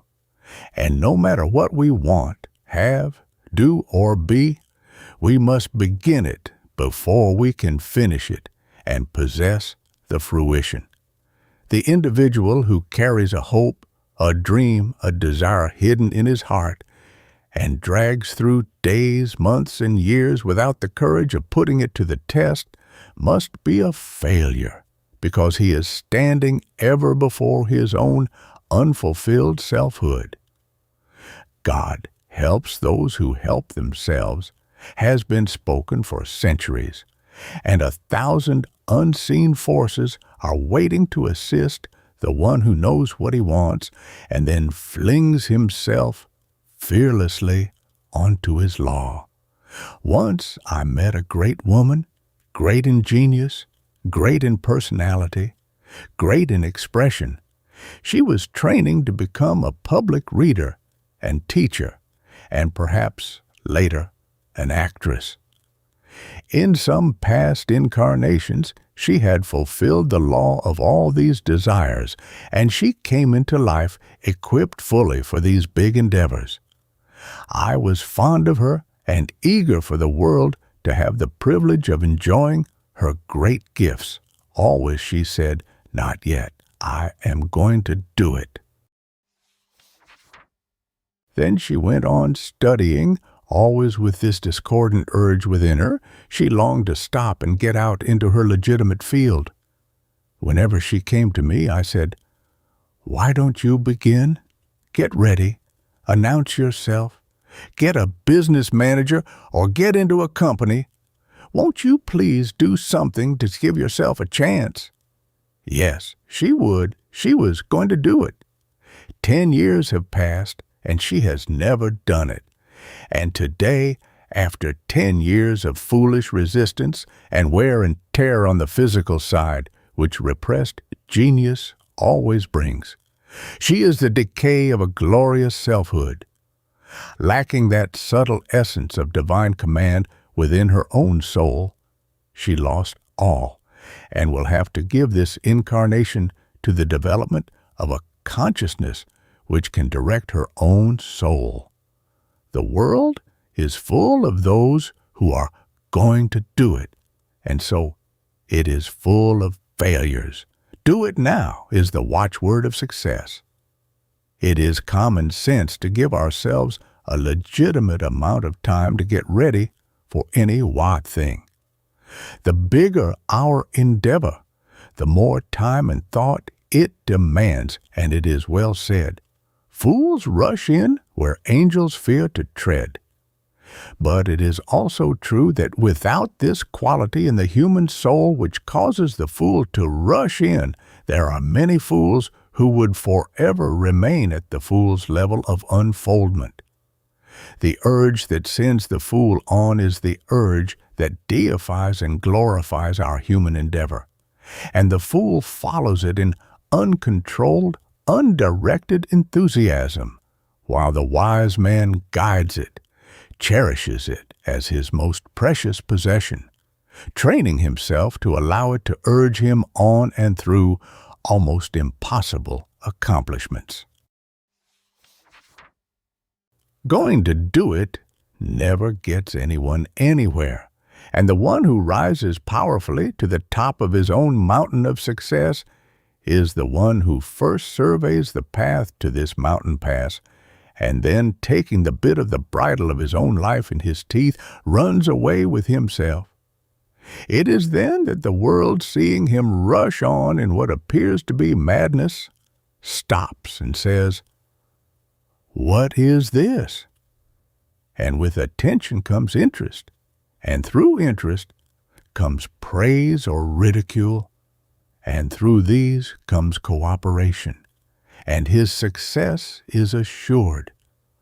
Finding ourselves knowing what we want to do, giving ourselves a legitimate time for perfecting our ability to do, then doing it.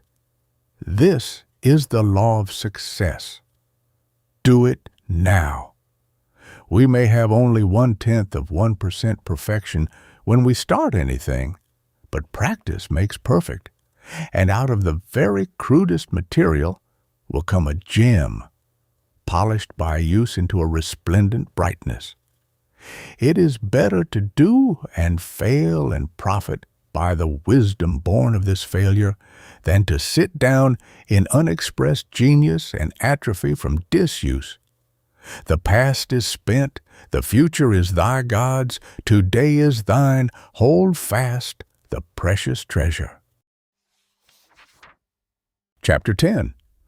Psychological sins. The world is full of psychological sins. Every hour someone is transgressing the higher laws of truth, trampling down that which is fine and right, and putting in its place the imperfect, the crude, defeating his own purpose through the blindness of his own consciousness. The old world has said, life is just the difference between Tweedledum and Tweedledee, but the Tweedledees have it. And this means that those who consciously or otherwise contact and express at all times the true law of a condition, time, place, or person, have gained a power unknown and unpossessed by the blundering multitude who never see into the real center of things. Psychological sins are the little foxes in the vines of success who eat out for many the very roots of life. God himself could not pass a person into the possessions of a high law of success, when every day, even with his big success laws perfect, they violate the great psychological, subjective laws of truth. To be able to always say, do and be the right thing at the right time demands a high degree of consciousness. But in the measure that we pass up the proofs of such a law, there hangs our own personal privileges and opportunities for progress. The names of psychological sins are legion, and each sinner has his own particular form of sinning, and it often demands microscopic spiritual examination to find the spot through which the law is operated. There are many avocations in which one fails again and again and still goes on working through into a bigger possibility. The law of life forgives our transgressions, and as we remit our own sins, they are remitted for us. But those who watch race progress know that the one who persistently is guilty of psychological sins will never be forgiven, neither in this world nor in the world to come. For as long as his violation of psychology continues, he will be bound by his own law. Chief among all psychological breaks, a prime factor in the production of failure, is the lack of sense that will tell you when to hold your tongue. Talk has beggared thousands. No matter how carefully it is used, it is bound to come that someday one will talk too much to the wrong man.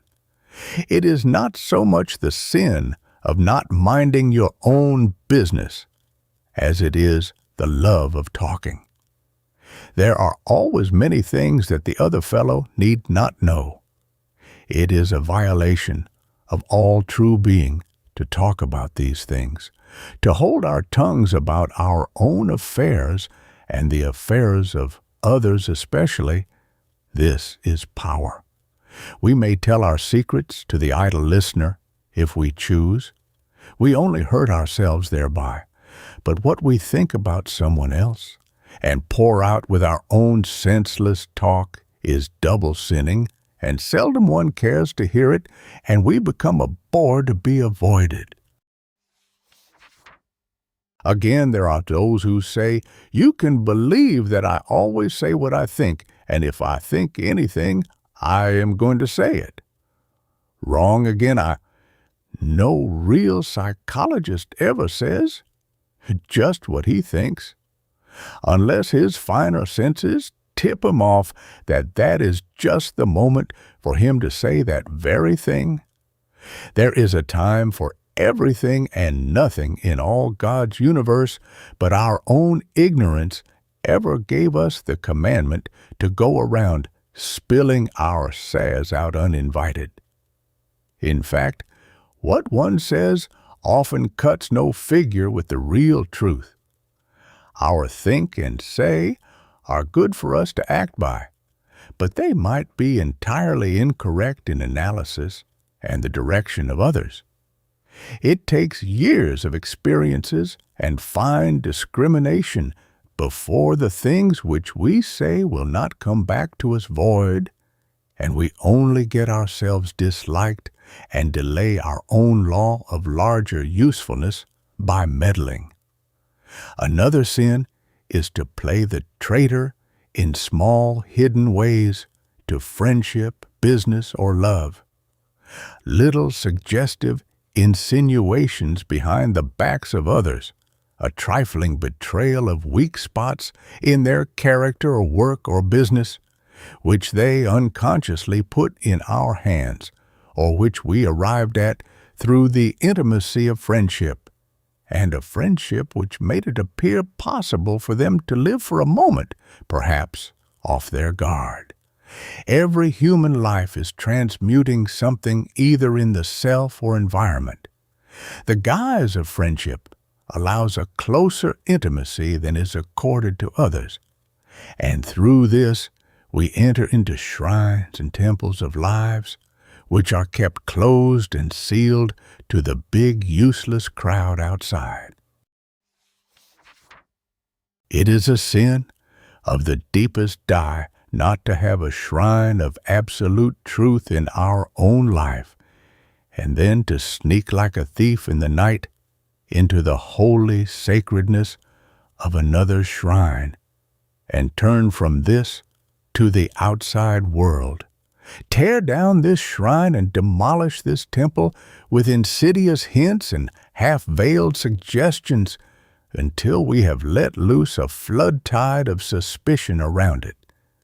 This is theft on the subjective side of life, and as nature avenges herself on the material thief, just so the higher avenger of truth takes strict account. Even hell itself has no respect for its own valiance. On the path of life, these human amaranthine weeds flourish for a time, suffering no flower except their own to rise. And often it seems as if the flower of their ultimate failure was slow to ripen. But the mills of the gods grinding slowly are daily bringing them nearer and nearer their own law. Men may never be able to fix the truth upon them. They are never found out. But the hound of heaven tracks them down. We meet them everywhere. They hear the baying of the hound in their woods, and weighted down by disease, loss, and poverty, often despair. They ask the reason of their failure, and then it is that New Thought gives them a pen or word picture of themselves. Amid all the great psychological sins, there are thousands of minor ones: lack of attention, lack of earnestness, lack of reverence for truly holy things, taking oneself too seriously, failing to give a legitimate interest to other people's problems, untidiness, vulgarity, unnecessary mannerisms which we would be better without, quick offense to a well-deserved correction or suggestion, white lies, procrastination, continuous evasions, pretensions. All of these eventually crystallize into some big failure law of character and consciousness. Psychological sins are the streams which are converging to make the river of a consciousness in which float liars, thieves, and criminals. These are only the finished product of the negative psychological law. Success is the product of psychological righteousness or tightness, honor, integrity, truth, faithfulness, steadfastness. All these link us with a cosmic current of power, which will manifest for us anything we declare. The one who would lose his right hand rather than betray a friend will never lack friends, and they will be for him the ladder of success, up which he will climb to his own perfect accomplishment. The one who can be taught and who will find in everyone and take from everyone a lesson will soon learn that he has included enough wisdom to be a teacher himself, and that the whole world is wearing out his doorsill. The one who will stand on silent guard until death, if need be, before the shrines and temples of those who have allowed him to enter, will find his own shrines glow with a new radiance. For no greater love hath any man than this, that he lay down his life for his friend. When we have tracked down and killed all the little psychological foxes in our vines of success, we will soon find them bursting forth with strength and fruitfulness, and success will be our eternal possession because we harvest it from our own fields. Chapter 11. Business, but not truth.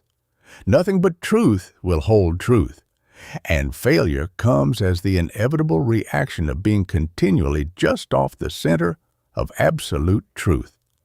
The individual who links himself continuously with things that are just a little off color will find his law returning to him someday in the form of a liar, a thief, or some other equally destructive expression. These lies may be so close to truth that the ordinary individual never detects them, but they are lies just the same, and their father is lies, and their mother is destruction. In the business world, We meet these failure methods everywhere. Salesmen will sell you goods they know are being misrepresented, but they aim only to make sales regardless of everything, and it is called good business. It is good business, but not truth. And after a while, you meet them, and they are struggling with big business reverses, and they wonder how the cyclone of reversals hit them. They forget, or never stop to think of, the failure law they daily intensified. A saleswoman who was truth first and business second went to clerk for a business firm. The first thing the proprietor taught her was how to operate the law of business lies. He said, "There's a drawer full of pins. They're all cheap pins and cost 1 cent a paper.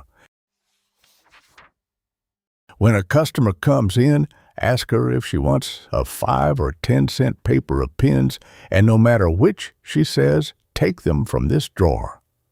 Again he said, "A great many drinking men come in here. You are a charming woman. Whenever a man is little tipsy, jolly him along and get all of his money. A drunken man always spends, and a clever woman like you ought never to let a man get out with a cent in his pocket." This woman was a good saleswoman and worked faithfully for a week under her employer's law of business, not truth. She saw hourly how himself, his working force, and herself were slowly selling their own true success law to the destructive power of eventual failure. And although she needed money to support herself and her child, she went to this man and said, "I refuse to sell my own soul for a mess of pottage. When I sell 10-cent pins, they shall represent that value, and when I sell to men, they shall have their senses undrugged by dope or liquor." As this employer gave her wages, he said, "I am glad to get rid of you. With such talk, you would kill my business." 2 years from that day, the firm was in bankruptcy, and the saleswoman secure in a permanent position with a reliable house. Business, but not truth, brings its own adjustment. The law of justice is, after all, an eye for an eye and a tooth for a tooth. There are dentists who fail because over a long period of time they willfully misrepresent prices and work.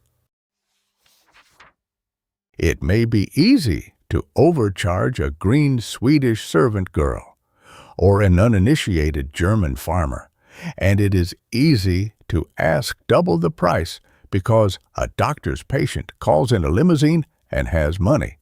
They cannot find out the real value. You are in a seat of power, and business is business. But unseen fate watches, and the universe takes strict account, and it is the universe which collects the balance of lies and false business. Many MDs have found, after years of practice, that they were stranded high and dry without patience, reduced from a $20,000 practice to nothing. Why, they ask, "Once I did a good business." 9 times out of 10, the answer is written, "Business, but not truth won." It was easy to keep a patient under the idea that he was ill for months after he was well, because it produced a good fee and the person could afford it. It is easy to ask $1,000 for a simple operation because a man is rich and must have the operation. And it is so easy, when one is in the seat of power, to misuse that power. And so this misuse goes on until it falls back into form, and the one who fulfills the laws must be carried along in its currents. All these lies or these actions just off the line of truth will gather as a boomerang, and as time goes on, they must come back to where they started.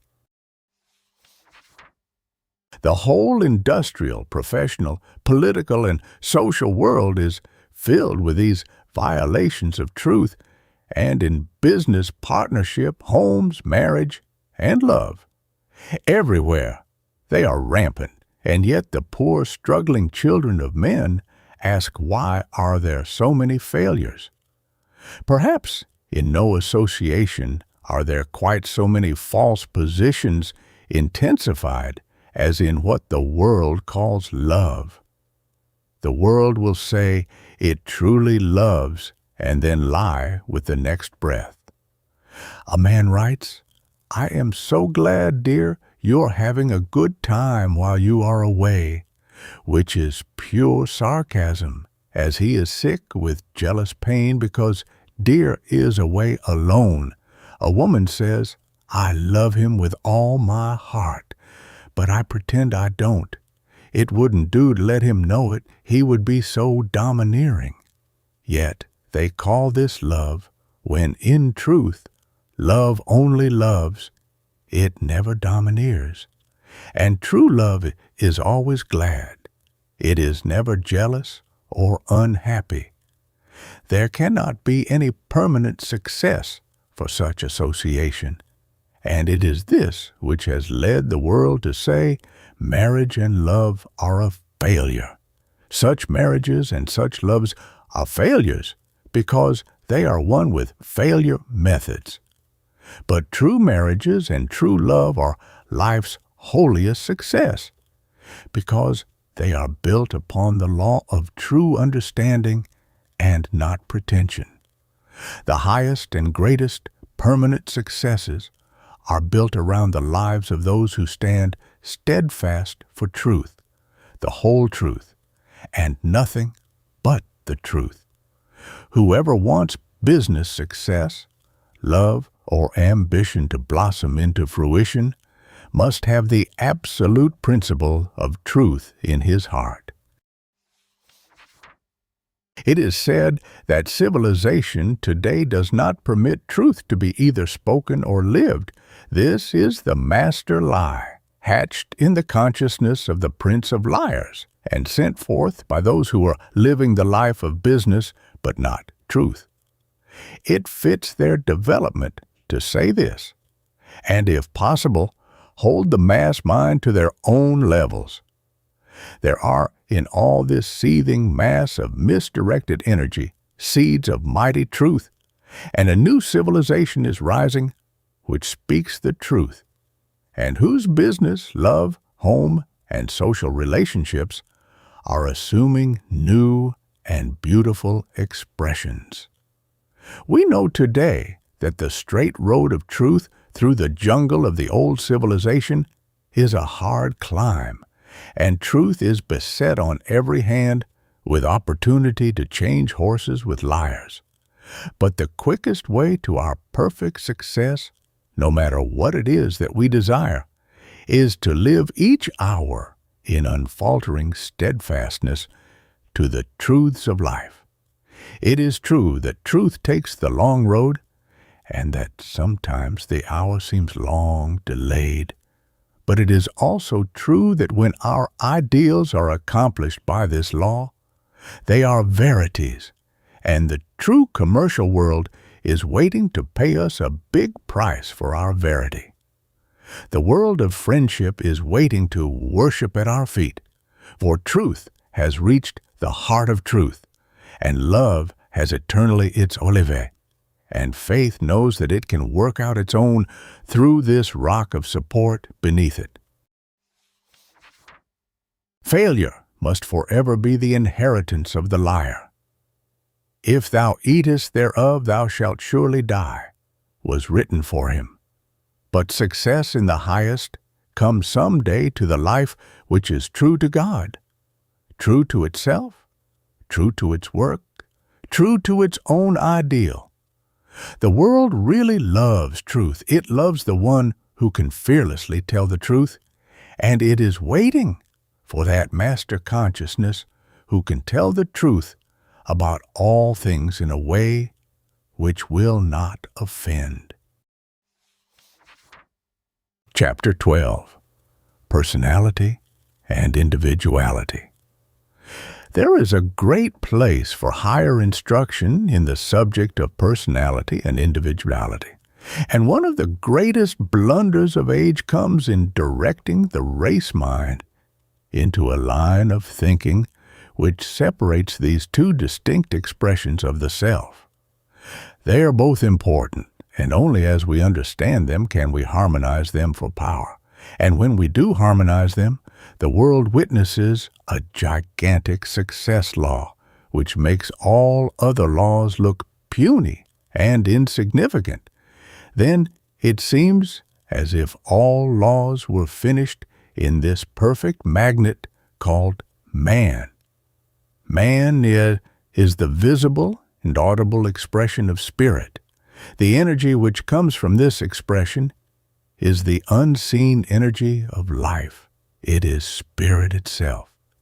The energy of every life is the unseen side of that life, just as the unseen energy of a rose is shown forth in the perfume, and the energy of light is thrown out as heat.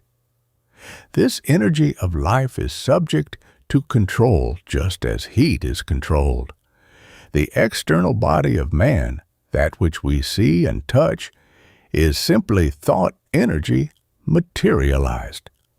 We have been taught to call this personality. Personality is really only that energy which we have thought into expression, and it bears witness to our own estimate of ourselves. Our body or personality becomes the expression of just what we have created in the infinite energy and localized on the objective plane for our use. When we study personality, we must first start back at the beginning of our self. And in order to do this, we must begin as far back as our race personality. Every race has a personality, as well as an individuality. One is a Jew, gentle, or otherwise in personal appearance. How easy it is for even the common intelligence to detect the race personality. The individuality is just as easily recognized. Some races are warlike, some peaceful, some mystical, and some material. We say when we know anyone, he is just like his kind, or isn't that just like a Jew? And lately I heard someone say, he looks like a Hindu, and has all the characteristics of one, which proves positively that these two things, personality and individuality, stand out distinct in every life. Personality is an unstable thing and can change from year to year. Lives brought under the stimulation of different thoughts often lose their race personality and take on the expression of their new surroundings. One day, in a clinic held for the treatment of the sick Jewish people, a young man presented himself for examination. He had no sign in his personality of his birth relationship. He was asked for his history, and it was then found that he was the son of Jewish people. He had been born in America and had lived with American people, had grown up under a new type of thoughts which had utterly destroyed the old image. The chief of the clinic, himself a Jew, looked at the young man and said seriously, "What will become of our race if we continue to allow our children to lose the Semitic type?" This was proof positive again that our personality is only the expression of what we build for ourselves through thought relationship. The individuality doesn't change so rapidly. One has often been found who has lost his Semitic type, but is at heart a Jew and will continue a Jew to the end. The personality is the objective man. The individuality is the subjective man. And the work of life is to transmute the two into one and make the outer man respond to the inner man. One sees the personality. He only feels the individuality. It is the subtle something which radiates from us. One may possess a very displeasing personality and yet radiate a very pleasing individuality. There are personalities which are really repellent, but often after we know them, we find a wonderful individuality hidden within them, and are charmed with it, and so learn to forget the displeasing exterior. Individuality is the positive pole of being and thinking, and our personality is the negative pole. The one who has a displeasing personality and a pleasing individuality tells every passerby that he has lent himself to negative, inharmonious lines of thinking, if not here, then in some other state of consciousness, and that he has lived in the external mind and has been caught in the diverse currents and the laws of common consciousness, and that in this life he has not yet learned to join the two forces within his own being. Often we have heard this expression, "He is a grand individual," and his personality is in keeping with his character.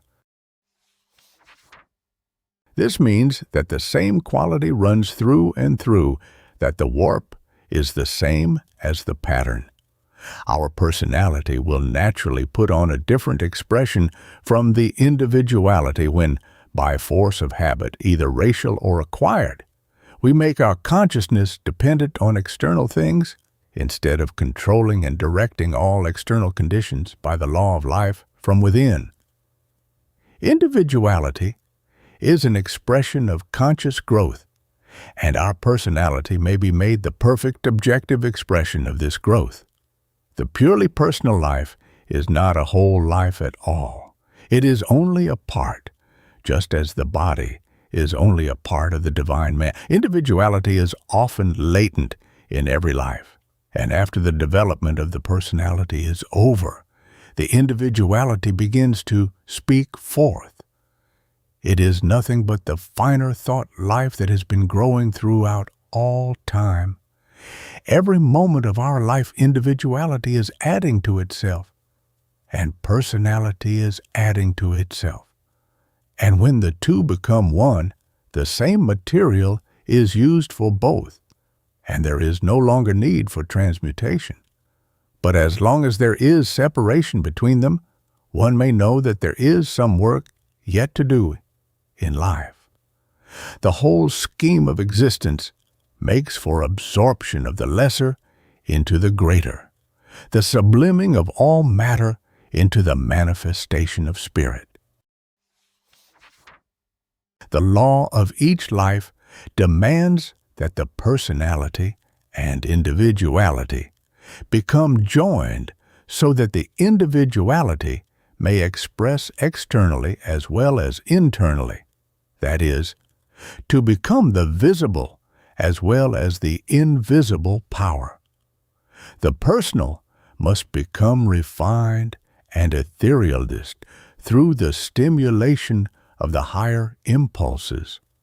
The personality is the workshop, and our thoughts are the tools with which the tireless sculptor cuts away all gross material until the very image of the divine man within stands revealed in the personality of flesh and blood and sinew. We all know just how many beautiful thoughts we have, which often fail to materialize because we do not believe them to be true. These thoughts are all creative ones and are generated in the individuality, which is often telling us what splendid, radiant creatures we are or may become, and how often we submit these imaginings to our personal mind and are told that they are too fantastical to clothe with form. We accept the verdict of our common consciousness and build our personality with the idea of something less than perfection, when the very soul within us is screaming out the message that we may become divine if we so desire. Our common consciousness is comrade to our personality, and through it we become children of the earth, sons of men. Our individuality is comrade with our illumined supra-consciousness, and through it we know we are the children of the Most High, that we are sons of God, and it does not yet appear what we may be. The better we understand our life in the individuality side, the more perfect the personal expression becomes, and the farther we advance away from the limitations. It is then we turn perception into the freedom of revelation. Every positive, creative thought is added to the individuality, and each day developing a higher function of the body. Every thought we carry is creative and must by natural law express somewhere. It must be localized in the physical body, or it must be represented as energy, which we radiate through the body. The more crude the thought generated, the more dense must the body and the radiations become.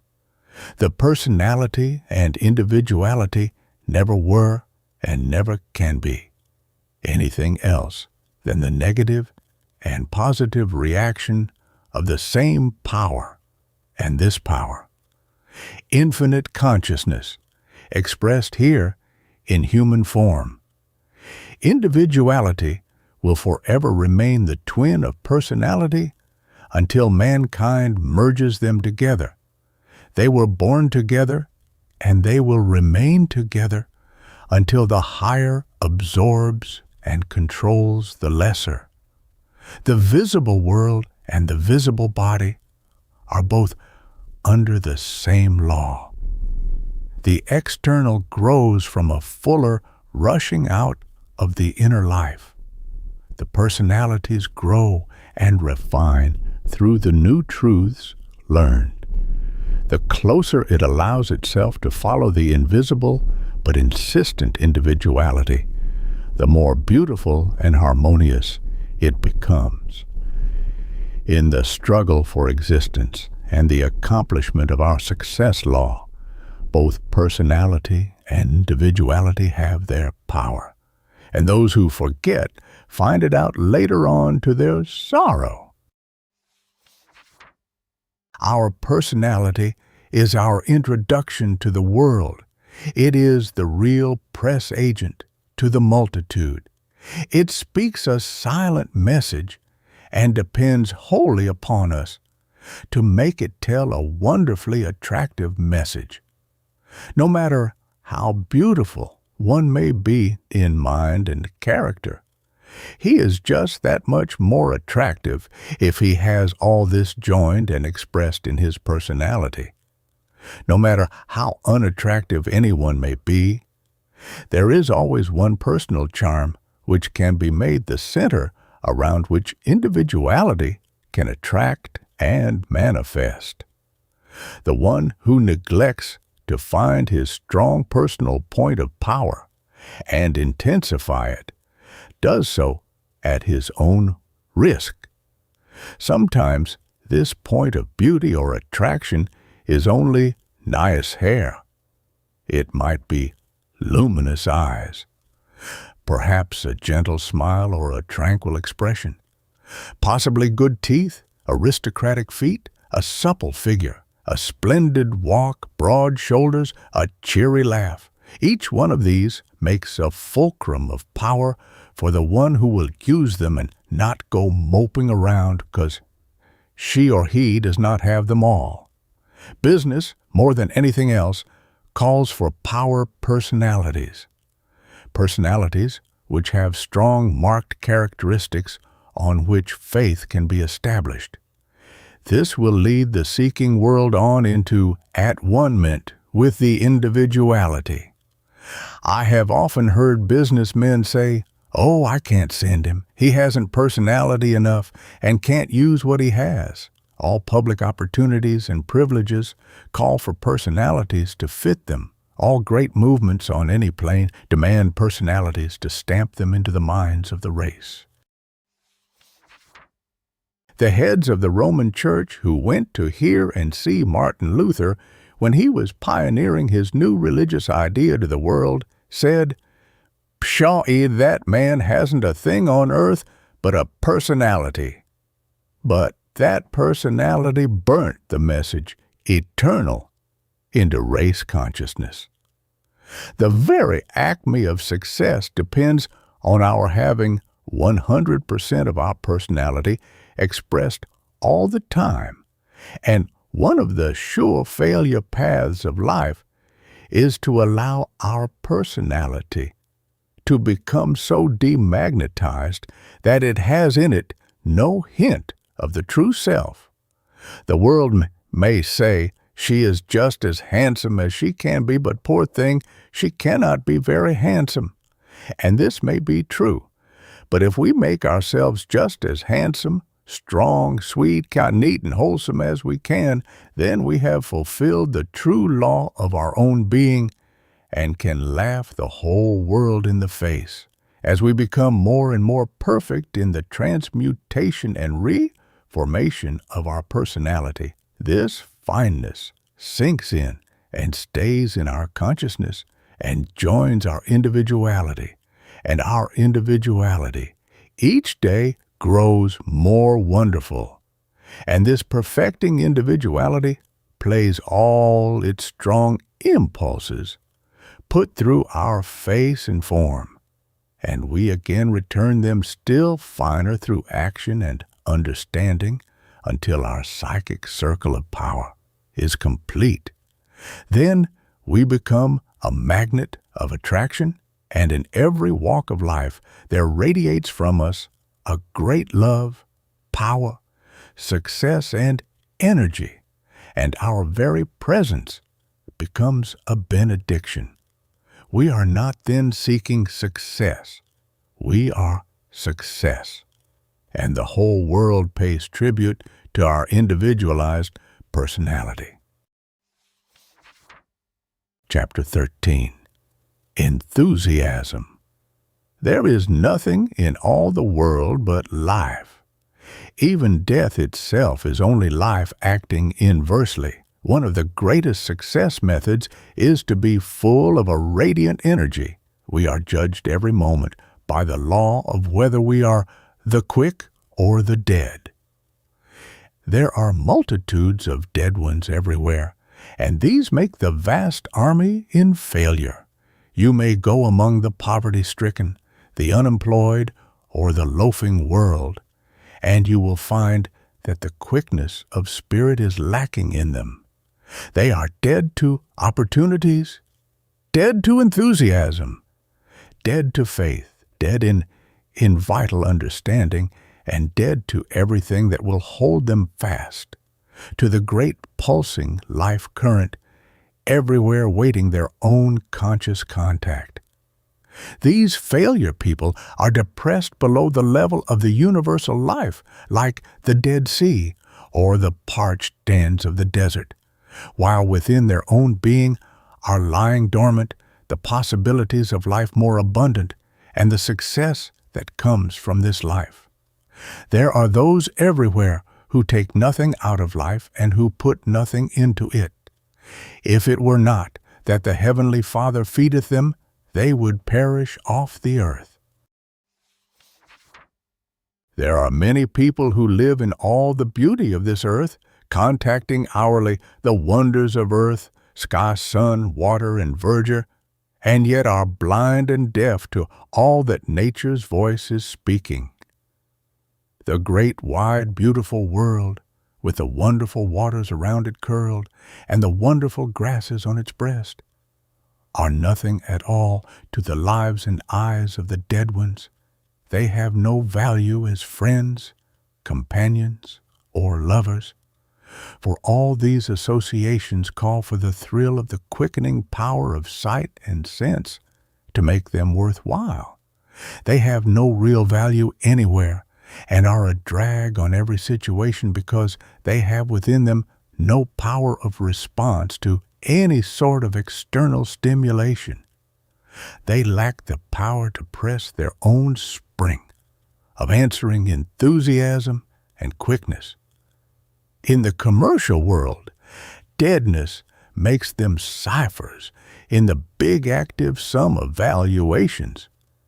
One day, in the New York subway, I saw a boot shining stand. It was splendidly appointed with cabinets and chairs. There was a bootblack at each chair.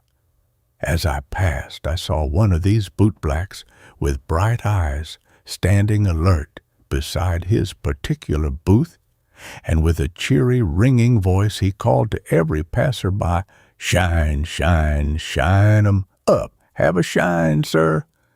Everybody's attention was arrested. Busy men looked down at their shoes, and one immediately sat down while three others waited their turn.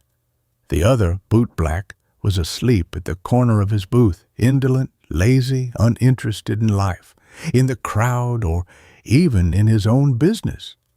His drooping figure, his carelessness, the drowsy snore all told their own story. Yet the world would have blamed his brutal master, could they have seen him kick the bootblack into wakefulness. To sleep at such a time and in such a place was negative energy, enough to link him with the law of kicks, both human and divine. I looked at the picture, one all life and power, the perfect picture of true success, and then at the other, the perfect picture of failure, and my heart said, the quick or the dead, and I knew again, what we put into life, we take out of it. One true eternal success law is enthusiasm. No one can ever expect to fan anything into a raging flame of completion unless he does so from the red-hot coals of his own ambition, enthusiasm, and aspiration. Power, possession, attraction, name, fame, honor, and success are all the product of a whirlwind consciousness. It is our own life stream which rushes us on past valleys, hills, and mountains to deliver our possessions to ourselves. And the one who does not generate within himself the divine energy of enthusiasm is one with the death of his own desires. It takes a stout heart to always keep enthused in the face of prolonged disappointment and continued opposition. But it must be done if we aim to conquer. There are hours in all business endeavors, in all friendships, all associations, all loves, when we must pass along aided alone by our soul's white light. And as Kipling says, when there's nothing in us to hold on but the power, enthusiasm, which says, heart on. To meet hard places on the path is a part of the great plan, and we belong to those who go down to the sea in ships and who do business in great waters. And only the one who can bid his own life glow with an enthusiastic radiance will keep light enough to steer past the rocks in his channel. Not everyone is equally alive in all ways, under all circumstances, and it is well that we are not, or there would be no longer an opportunity to evolve on this planet. But it is possible for everyone to have a flaming sword of enthusiasm within him, equal to his own development, and no matter how little it may be, it is still there, and like attracts like. For even a grain of mustard seed will move mountains. The man who lets his enthusiasm awake him in the morning instead of an alarm clock will never fail in business. The money magnate who lets his enthusiasm carry him into an interest of his very lowest employee, to see that labor is comfortable, will never hunt for laborers, nor meet strikes, nor revolutions. The friend who meets his friend with interest, joy, and aliveness will count his friends by the score. And the lover who gives being for being in perfect part, smile for a smile, truth for truth, heart for a faithful heart, will never die alone. With the fire of a great enthusiasm within us, we keep our own lamps trimmed and burning, and we become then a torchbearer and a lamp to the feet of the slumbering multitude. We are success then because we have set the law of our own life. And believing in the law, we come into the protection of the law. Chapter 14. Concentration. Centuries ago it was written, "Whatsoever thy hand findeth to do, do it with thy might." And that subtle law of doing everything we do with our might is the very heart of the law of success. Upon concentration, more than upon any other thing, hangs our hope for ultimate self-perfection. Concentration is the first step toward conscious direction and control, and without it, we cannot hope to go far into the fulfillment of our own desires. The one who hopes to find something to do, who has an urging aspiration, and then fails to do this thing with his might, is not fit to possess the thing for which he is longing. It is possible to go through life, idle and drifting, thinking the world owes us a living, and we do get some things, because the universal life always floats an abundance of supply on its bosom, and anyone who wants to do so can eat the crumbs which fall from the idler's table. But if we hope to come out into any definite form, use, or value, we can only do it by bending nobly to life's oars. In life's channel, there are rocks everywhere, and it is our own hand that must clear the channel, and our own genius that must steer us past them. Some of the most wonderful successes have been born from the genius of concentration, and they never surrendered one iota of their might until they accomplished their ends. The story is told of the late John W. Gates and his perfect manifestation of this success principle. He went to San Antonio, Texas, and saw the great possibilities in Texas. He came to the state some years ago as the agent of a barbed wire company and emphasized his belief to an old citizen, now a resident of San Antonio. This old citizen was complaining that he could only make a living here. "Make a living," said Gates. "Any man can get rich here in 10 years. "Well," said the old citizen, "I've been here more than 10 years, and I have not got rich." "Perhaps not," remarked Gates. "Wealth does not hunt one up and spring from some unseen angle. One has to keep constantly on the trail, and since there are so many trails leading in the right direction in Texas, if you will keep an eye on me, 'til show you how the trick is turned." Some years later, when Gates became heavily interested in the lumber business in the eastern part of the state, someone said to him, "You cannot make the lumber business go here, since there is no means of shipping it." "Never mind," remarked Gates. "I'll make a place to ship it from, and then Lil show you that there is enough lumber in Texas to weatherboard the universe."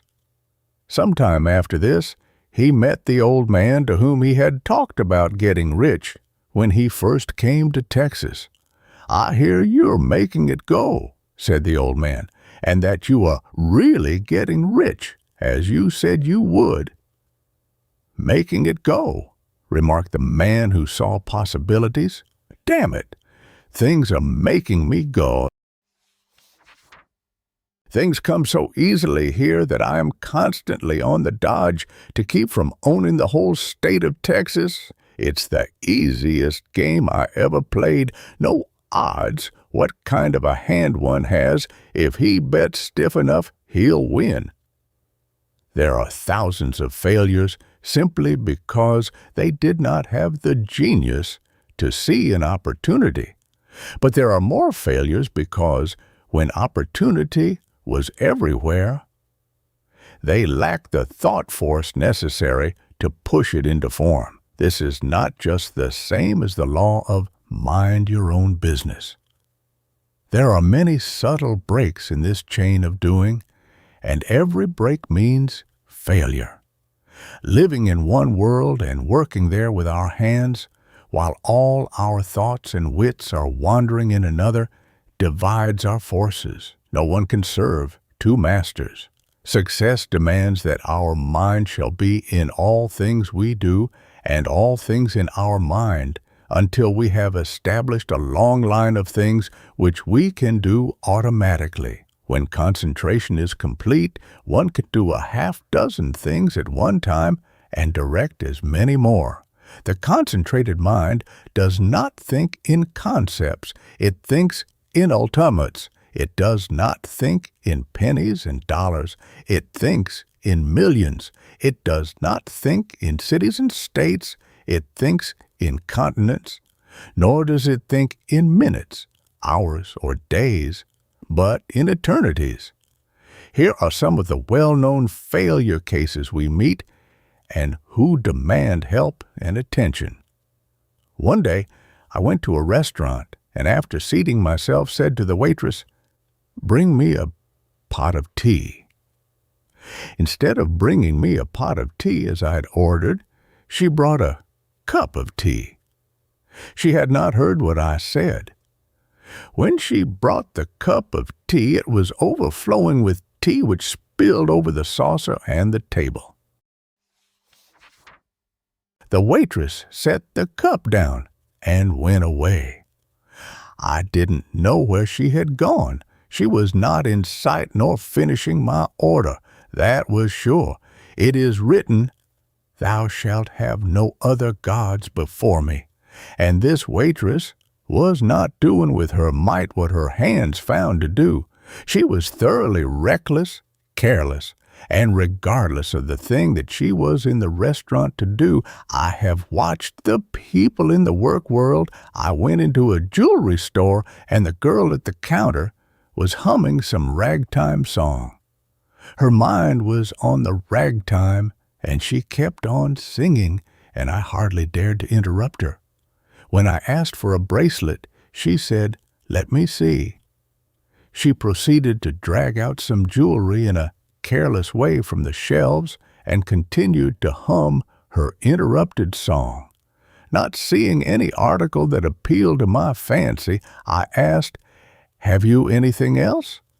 I was simply forced to compel her to pay me some attention as a dentist forces a tooth. This girl did not know her stock and did not care half as much about it as she did about the song. She was not there in the interest of jewelry. She was not doing what her hand found to do with all her might. She was not concentrated in her work. She was living in one world while functioning in another incident of like character. I went to a coat store and asked the saleswoman to show me a coat. She stood like a statue and asked, "What kind of a coat do you want?" I replied, "I do not know. I want you to show me some coats." To this she replied, "Well, if you will tell me what sort you want, what color?" In desperation I said, "I don't care. I want to see if you have anything I want." She then walked around unconcerned and abstractedly, and did not seem to know a thing about coats. Yet she was selling coats. She should have known all about coats. I had no choice, but just wanted to find something suitable for me in that store. What would a concentrated saleswoman have done? A life that was in power, a saleswoman who was doing with her might what her hands found to do? She would have said, "Here are some coats," and then she would have piled up coats of all descriptions before me, and she would have made suggestions in regard to them and mentioned their attractive prices and would have tempted me to try on half a dozen of them. The girl in the coat store was only one of 10,000 of her kind who are walking the streets out of a job and wondering why someone else has work and she has not. Finally, I saw a coat on a rack and put it on myself and asked the saleswoman if the attached tag was the correct one, and being assured that it was, I concluded to take this coat. Then I said to her, "I want to tell you something that you won't forget. You did not sell me this coat. I got it in spite of you. The man who employs you would have lost this sale as far as you are concerned, and if he had lost this sale to me, he will lose 25 or 30 sales during the day because of you. And when on Saturday night he comes to you and says, 'I have no use for you,' you will shed bitter tears and ask what the matter is. You have not learned the first principles of keeping a position, and nobody will then employ you. I am not a prophet, but I venture to say that you have been out of work half the time for the last 5 years, and you can't keep a place more than a few weeks. Afterward, I found that I was right, and that she was afraid that she would lose her place that very Saturday night. The whole world of commerce and industry is looking for mascots, for people who can come in and help them to intensify their business, who will be a help to them. They are not looking for people like this sales girl to stand around and let the customers buy their own goods and sell it to themselves and almost make out their own checks. They are paying their help to be the link between their goods and the public that is seeking them. And until this is learned, people of this saleswoman type will wander and continue to wander over the face of the earth because they do not have that necessary concentration to hold them steadfast to their work. The fault is not in their employers, but in themselves. The saleswoman I have cited was one whom nobody liked. Why? Because she did not put anything into life, and consequently could take nothing out of it.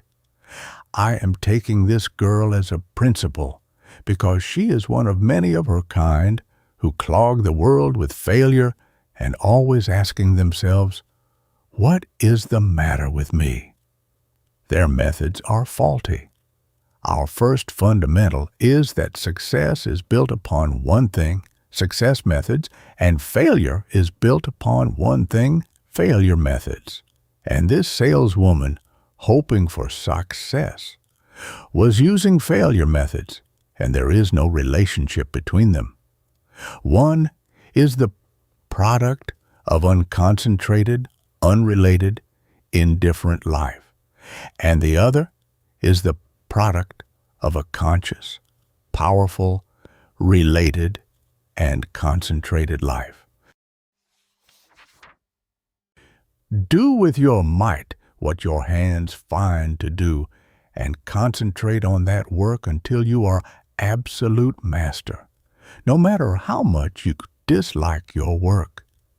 If you had outgrown the thing you are doing, you would not have to do it, just as one lays down an old coat that is outgrown. The moment we are big enough to get rid of a thing, we are forced to leave that thing. We could not stay, for the larger law of our life displaces it. We cannot stay with it because the cosmic law will push it off. Man's fitness is measured by his understanding and by his perfection in the place on his path. And so, today, if we are working in a place which we do not enjoy, it is the measure of the state of consciousness we have intensified so highly that it cannot keep out of bearing. A man once said to me, "What is the reason I always get such innocent jobs?" Why, I am a bigger man than that. I have a great deal of ability, and I simply hate these bon-sens jobs. I never get anything that is up to me. I can't do these little things with any degree of power or efficiency because all the time it just grinds me to think I have these little positions. I want something that is as big as I am. I said to him only the eternal truth when I replied, "You have a 5-cent job because you have in you a 5-cent man whom you have intensified so that he cannot keep out of form. No man ever had a 5-cent job who had not the 5-cent consciousness, and that is the measure of your concentration." This man had concentrated only in the degree of power, which represented the 5-cent man. And he will keep the 5-cent jobs until his mind and power are enough to get more than that. He will then be the biggest man in the 5-cent position, and the 5-cent job will have to slip off. It is better to be a success in a 5-cent job than a failure in trying to do the work of a millionaire. Again, women say to me, "I want to attract a great big God man into my life." Now, what is the reason I never meet the kind of a man I want to meet? What is the reason that all the men I meet are sort of 5-cent men? They are not worthwhile. Don't you see that is the same story from the woman's side as the man with his work? These people picture an absolutely matchless sort of being, and then wonder at their lack of success in obtaining him or her. The reason of all this stands out clearly. It is because the God-man, strangely enough, by the law of God, must have a God-woman to mate with him. It is plain that there must be some state of consciousness in us that is intensive so that it cannot keep out of form, or we would not have attracted around us the 5-cent job or the little man. Only as we pour out the whole strength of our selfhood and character can we displace these small things, and when the great bigness of our life is expressed, we then attract the position, person, or object that fits that life.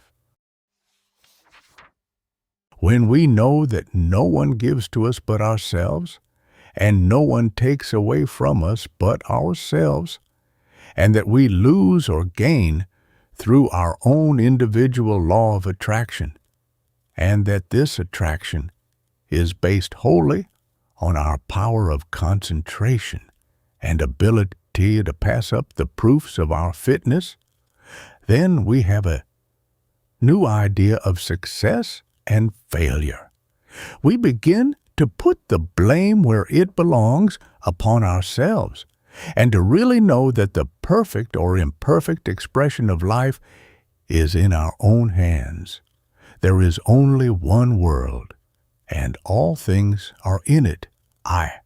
They do not wait around to fall into our laps. Without any visible lines of transference, the tools of conquest are in our hands. Our concentrated mind, our thought force carefully directed and intensified, at our own pleasure, make us the master of our fate, and no matter what our place in life may be, we can show our greatness. All the world falls into line with the man who declares himself a master, and only one who knows how to be the divine thinker of his own thoughts can ever take a master's place and speak with authority. Concentration first, then an unfaltering determination to do. Then, with eyes wide open to life's gigantic opportunities, the gates of success swing wide, never to close again. Chapter 15. Appreciation. It is a part of the higher development of everyone to learn. not only to do his own work as thoroughly as is possible, but to create the conditions and atmosphere by which all others with whom we contact can do their work equally as well. It is the work of us all, not only to unfold our own character in life, but at the same time to carry around with us that silent creative atmosphere which helps others to bring out and develop all that is best and desirable within themselves. Go where we will, we find many people who must depend on other lives for the stimulus of their finer and higher growth. They have to be drawn out. They are in their shell.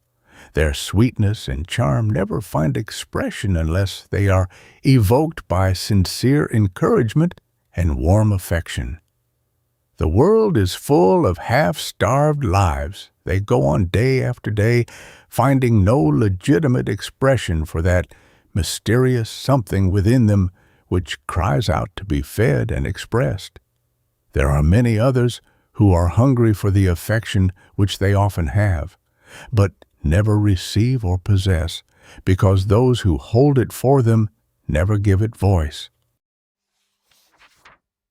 Again, there are many who have possibilities within them of a very high order, but those possibilities remain undeveloped because nothing in their lives and no one around them brings out these latent powers. There are some who can only express in the warm atmosphere of appreciation. The hearts of men contract from cold suspicion. Shine on them with warm love, and they expand. It is love, not justice, that from a low condition leads mankind up to heights supremely grand. Many individuals throw out an atmosphere of chill instead of appreciation. They are totally unaware of the influence they throw out. There are many, many lives that go around antagonizing everyone they meet, driving friends and friendships from them, defeating their heart's dearest purpose, and never understanding why, when it is plain to those who look on that all their difficulties come from a lack of thought about the delicate and intricate adjustments of human life. There are thousands of homes which are without sunshine and good cheer, not because they are really without love, but because they have missed the one line of transference of these things, and that is appreciation and the expression of the appreciation. There are thousands of offices, stores, workshops, factories, schools, and places where humankind beat out their lives that are wholly without inspiration, not because they are lacking in earnestness, but simply because they have never formed the habit of recognition and have none of the cooperative appreciation which gives out to others and at the same time brings out the best for itself. Companion with this lack of appreciation is the spirit of sullenness, crankiness, and complaint, a continual looking at the dark side of things, and a sourness which makes not only one's own atmosphere acid, but reaches out into the lives of all those around us.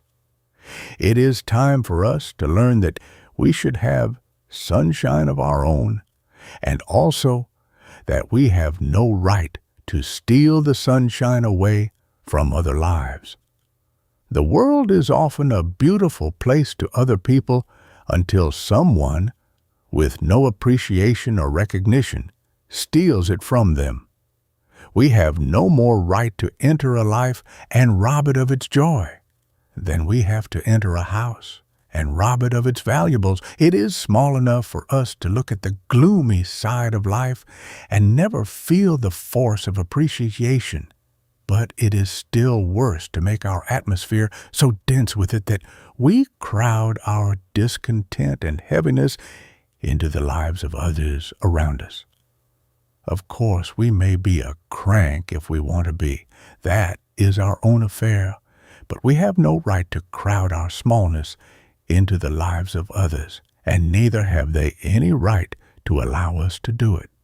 We should all be taught to recognize as such disagreeable natures and atmospheres at a glance, take them as a signal of undevelopment, and protect our own lives from them.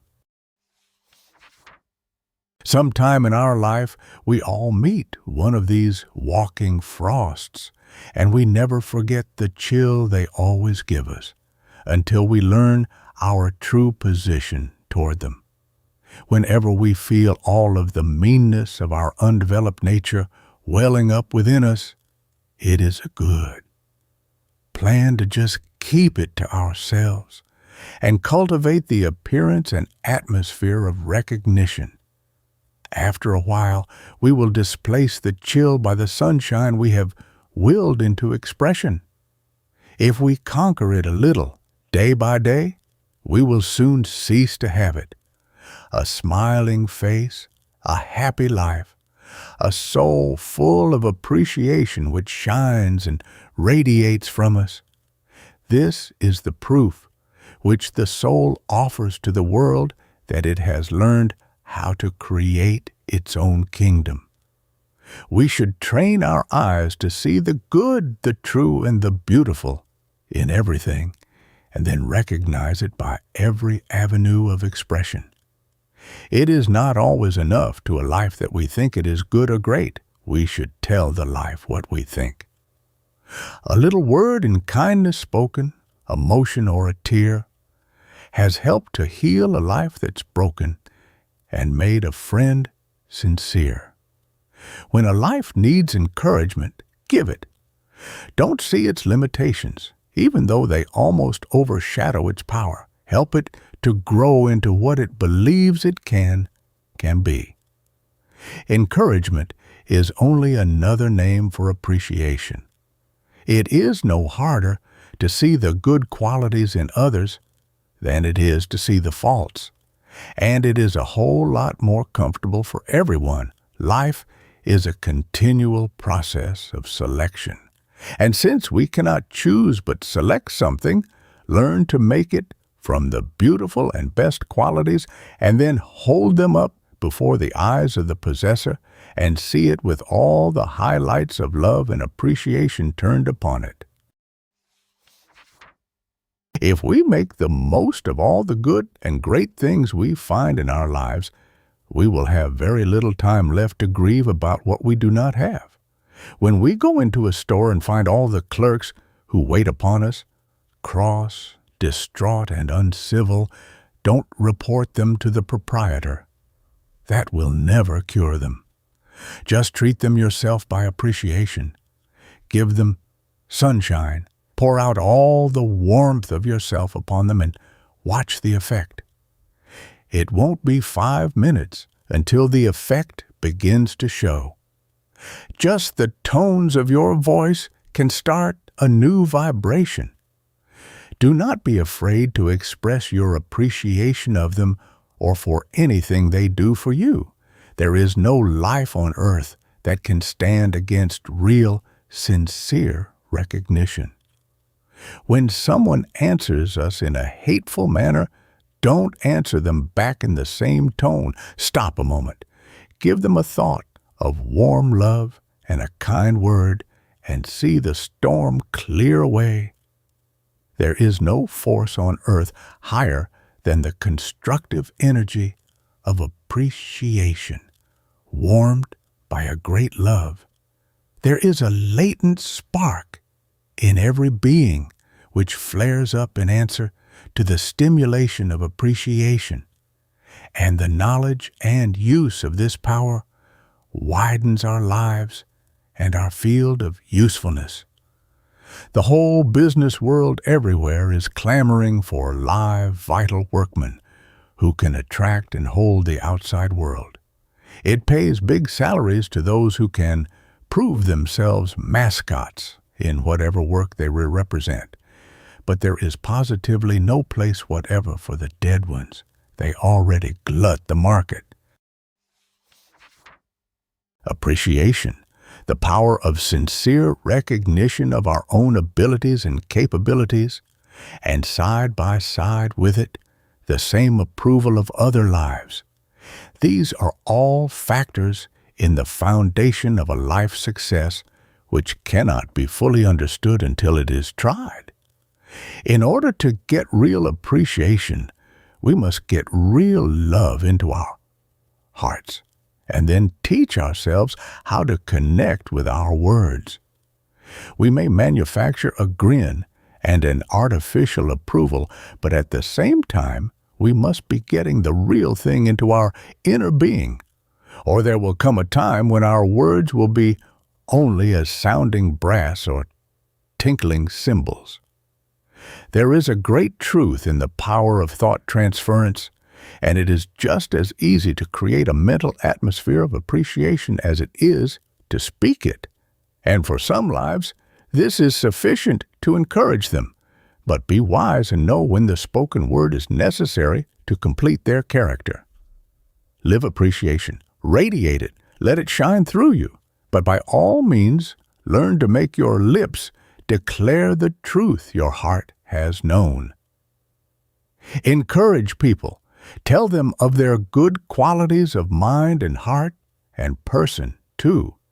It will revive them, make them think they are understood, perhaps awaken hope and will and power to do. And when this is finished, be sure that we recognize and appreciate all that others do for us. To aid others in developing to their uttermost, and to dare to be what they will to be, is the great testimony of our capacity of controlling, directing, and completing our own life.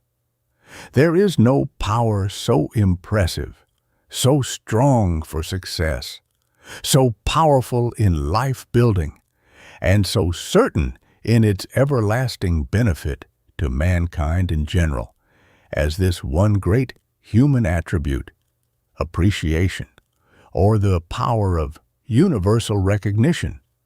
Then each life is great in itself, and increasing in its greatness with others. Then life and love in God are one. Chapter 16. Hateful Comparisons.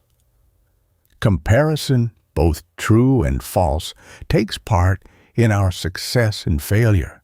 Comparison is everywhere on our pathway. One would have to be born with a supreme ego never to compare himself with anyone else, or with certain opportunities and lack of opportunities of action.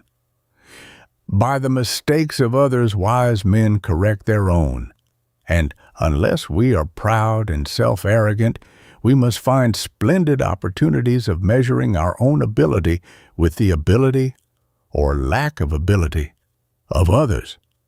Strong positive ideals are necessary in the building of a perfected selfhood, and positive ideals are bound to keep one in a condition of comparative thinking, for only as we see the ultimate self clearly can we hew to the line along the path of our true development. There are always those who can do the very thing we are doing, and do it in a different way, and better perhaps, than we are doing it. And no matter how fine we are, we would be just that much finer if we added to our own method the methods of those who are our masters. A master consciousness and a master expression is always to be emulated. And the one who does not know this, and who stands fast bound to his own peculiar method, refusing to entertain even the idea of a change in his method, is a cad and a snob who will meet his own defeat through his own egoism. He may be all right, but so are a world of others, and it will do him good to take notice. Not all of perfection is expressing through anyone all at once. No matter who he is or what he is doing, He must grow into it out of the natural states of his thoughts, feelings, and actions. All art, literature, music, drama, commerce, politics, and industry have their living pictures of perfection and their follows as incentives, ideals, and examples to help bring out in us all that is capable of stimulation.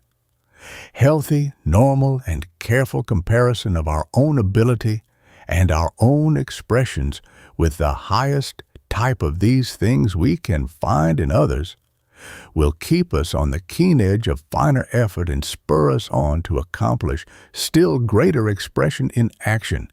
And as long as we keep to this, we are under a success law which cannot be broken. Around this true law of healthy comparison, there swings the negative, destructive law of hateful comparisons. Hateful comparisons have ruined fine executive lives. Filled with a desire divine to be perfect in the thing it is doing, possessing a supersensitive nature, seeing the magnificent expression of others in the same work and company their own feeble effort with the fuller, perfect one, they have sunk down in despair and given up all effort, when all that was needed was a little longer practice and steadfast application, keeping what they had, and without hateful comparison, using the expression of those who were their masters as examples to inspire them, instead of becoming discouraged and giving up all effort. Hateful comparisons have become the cankering worm in the heart of the finest tree of life, and it works its way through the most minute things and where we would least expect. There are many stories one could tell of it, but here is a plain case of failure through hateful comparison. A lady wanted me to dine with her. She said, "I want to have a long talk with you, and I want you to tell me just what is the matter with me. I am not happy. We are not as successful as we should be, and my husband seems discouraged, and I seem to annoy him more than I comfort him. And yet I do not know just where we are slipping off the line, but I know we are slipping. I dined with this lady and her husband, and this is what I found. The husband was a commercial traveler, very successful, clearing a comfortable yearly salary. They had been in every country and at last had selected a certain city for their permanent location and decided to build a little house, just to have an abiding place to which they could repair for rest during his vacations, and where the wife could remain while he was away on short trips. It all seemed right and the most sensible thing to do, and I was the first guest in the new little house. The house was a perfect gem in architecture, and all the appointments were perfect, and I exclaimed with delight at the beauty and simplicity. As soon as we were alone together, the wife said, "Now come and see all of my new house." Then and there she began to reveal the canker at the heart of her rose tree of life.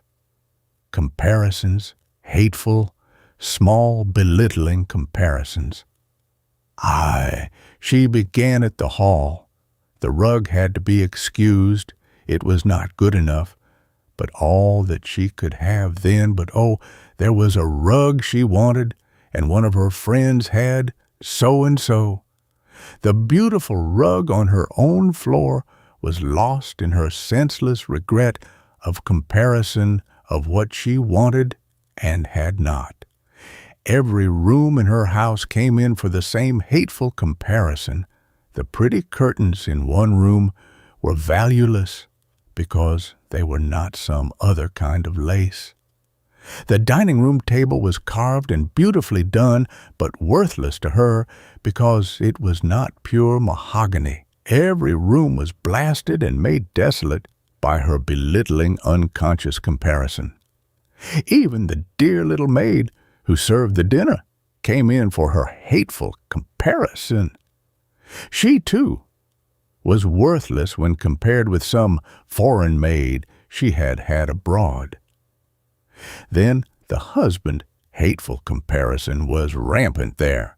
He should have developed himself to command more salary. Other men had better positions and commanded bigger salaries who did less work. Everywhere this wife turned in thought, she compared his work, himself, and his salary. She pulled him down and destroyed every citadel or shrine he had ever put up in his own life. Naturally, I found the husband silent and inclined to say, "What's the use?" and with a sort of stolid, hang-on atmosphere that had in it the whole story of the cause and effect of his wife's unconscious failure law.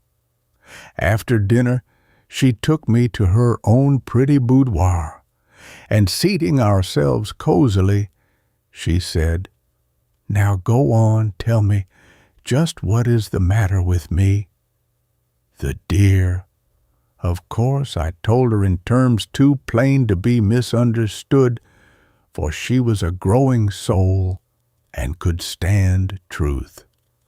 Hateful comparisons were dragging down her womanhood and dulling the keen edge of enthusiasm in her husband, and she had always been his whole inspiration. She was unconsciously putting out his light, and their growing lack of success was being watered by this silent destroyer. She saw the law and began rebuilding at once, and they are today more than successful, happy, and contented with the things their own efforts provide, and she remains his inspiration, and he her lover husband. Just one more example. Every day I hear a person say, "I won't sing if they do. I won't try to do this or that if so-and-so is going to be there." And day after day, in some way or other, persons are destroying themselves by their senseless, hateful comparisons. No one can ever hope for success by this means. Individual success is built on the self, and the power of the self to retain its selfhood. Be yourself. Do the thing you can do in your own way. No matter how anyone else does things, you have something they have not, and that is your own originally. They may know all you know, but they do not know just how you are going to say it. That is your secret and your success. There are so two blades of grass alike. God made infinite variety just so there should not be hateful comparison. There is, in truth, no such thing as comparison. We are each perfect for our type and different from anyone's else. Let the wild rose alone. She couldn't be the lily if she tried. Ella Wheeler Wilcox said, and you are all right, no matter what your expression may be. And if you work on perfecting your own type, you will get somewhere. But if you bind yourself with the wretchedness of comparison, you will fail, just because you make your consciousness one with the law of failure. Whatever you have around you in things, people, and conditions are just what you have the power to create, and they will remain until you change them by making new conditions. So don't belittle them or compare them, love them and call them good, and try to displace them by finer attraction.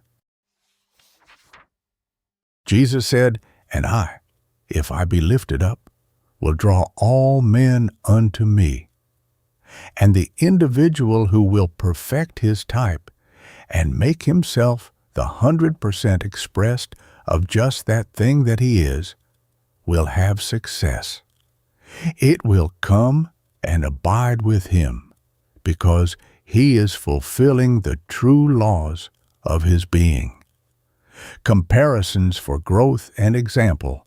This is only embodied stimulation to higher effort and purpose, and is the ladder by which we climb past our dead selves to higher things. Comparison for depreciation and rejection of our finer selfhood, this is failure, and the one who does it reaps what he sows. The true self knows, and knowing dares the way, turning aside perhaps to get a shorter path, but holding fast to the great mortal birthright which allows it to say, I am that I am. Chapter 17. Happiness. There are those who are always sad, unhappy. Their gloom reacts on everything around them, and carrying this load of despair, they become a dread to their friends, their loved ones. Business opportunities pass them by because no one wants a walking tale of woe, which, by every look, tells to every passerby the negative failure method of their lives. If we look deeply into every life that touches our own, we will find that each one is on the same journey, each hunting for the same object.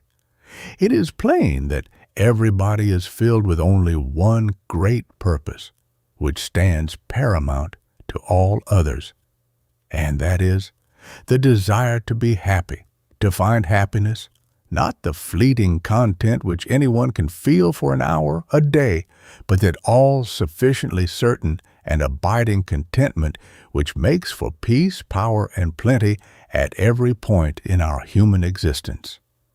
Watching this search for happiness, we cannot help but ask, what is happiness? Where is it to be found, and how do we recognize a life which has found it? There are many definitions for happiness, but it seems that the only real answer is to say, happiness is found by simply getting what we want. There are grades and grades of happiness, for there are grades and grades of desire. The soul which desires then realizes that desire, and which knows that every other desire which it may ever have will also be realized, is the one and the only one which can say it has found happiness. We were taught by the older thought people that self-denial was the first law of our beings, and that with renunciation life began. This has led humanity out into an endless concentration along lines of lack and loss. Half the world believes it cannot have what it wants.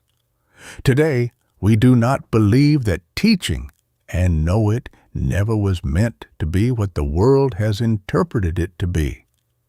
Today, we know that we can be what we will to be, and that the All will wants us to have everything we want, and will back us for every desire of our lives. We know that happiness is the law of life and man's natural condition, that unhappiness is a disease and the sign of a life astray from the infinite union.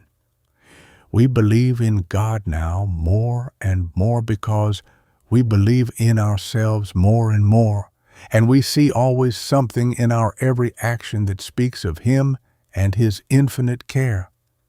Today, we do not lay down our desires and try to say, Thy will be done.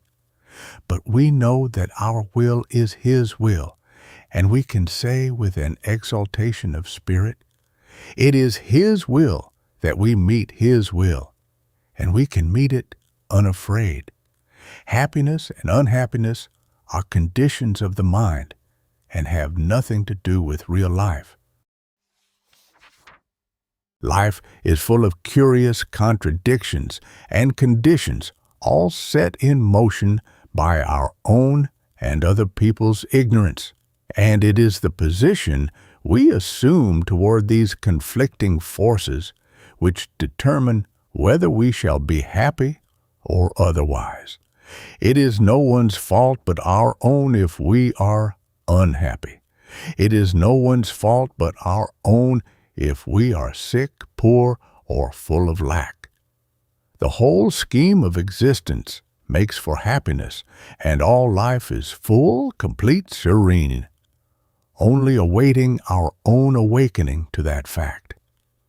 There are always two ways of looking at these things which we want, and which we think are necessary for our happiness. One is to determine whether from our viewpoint we consider them attainable, and if we are convinced that they are, then secure them.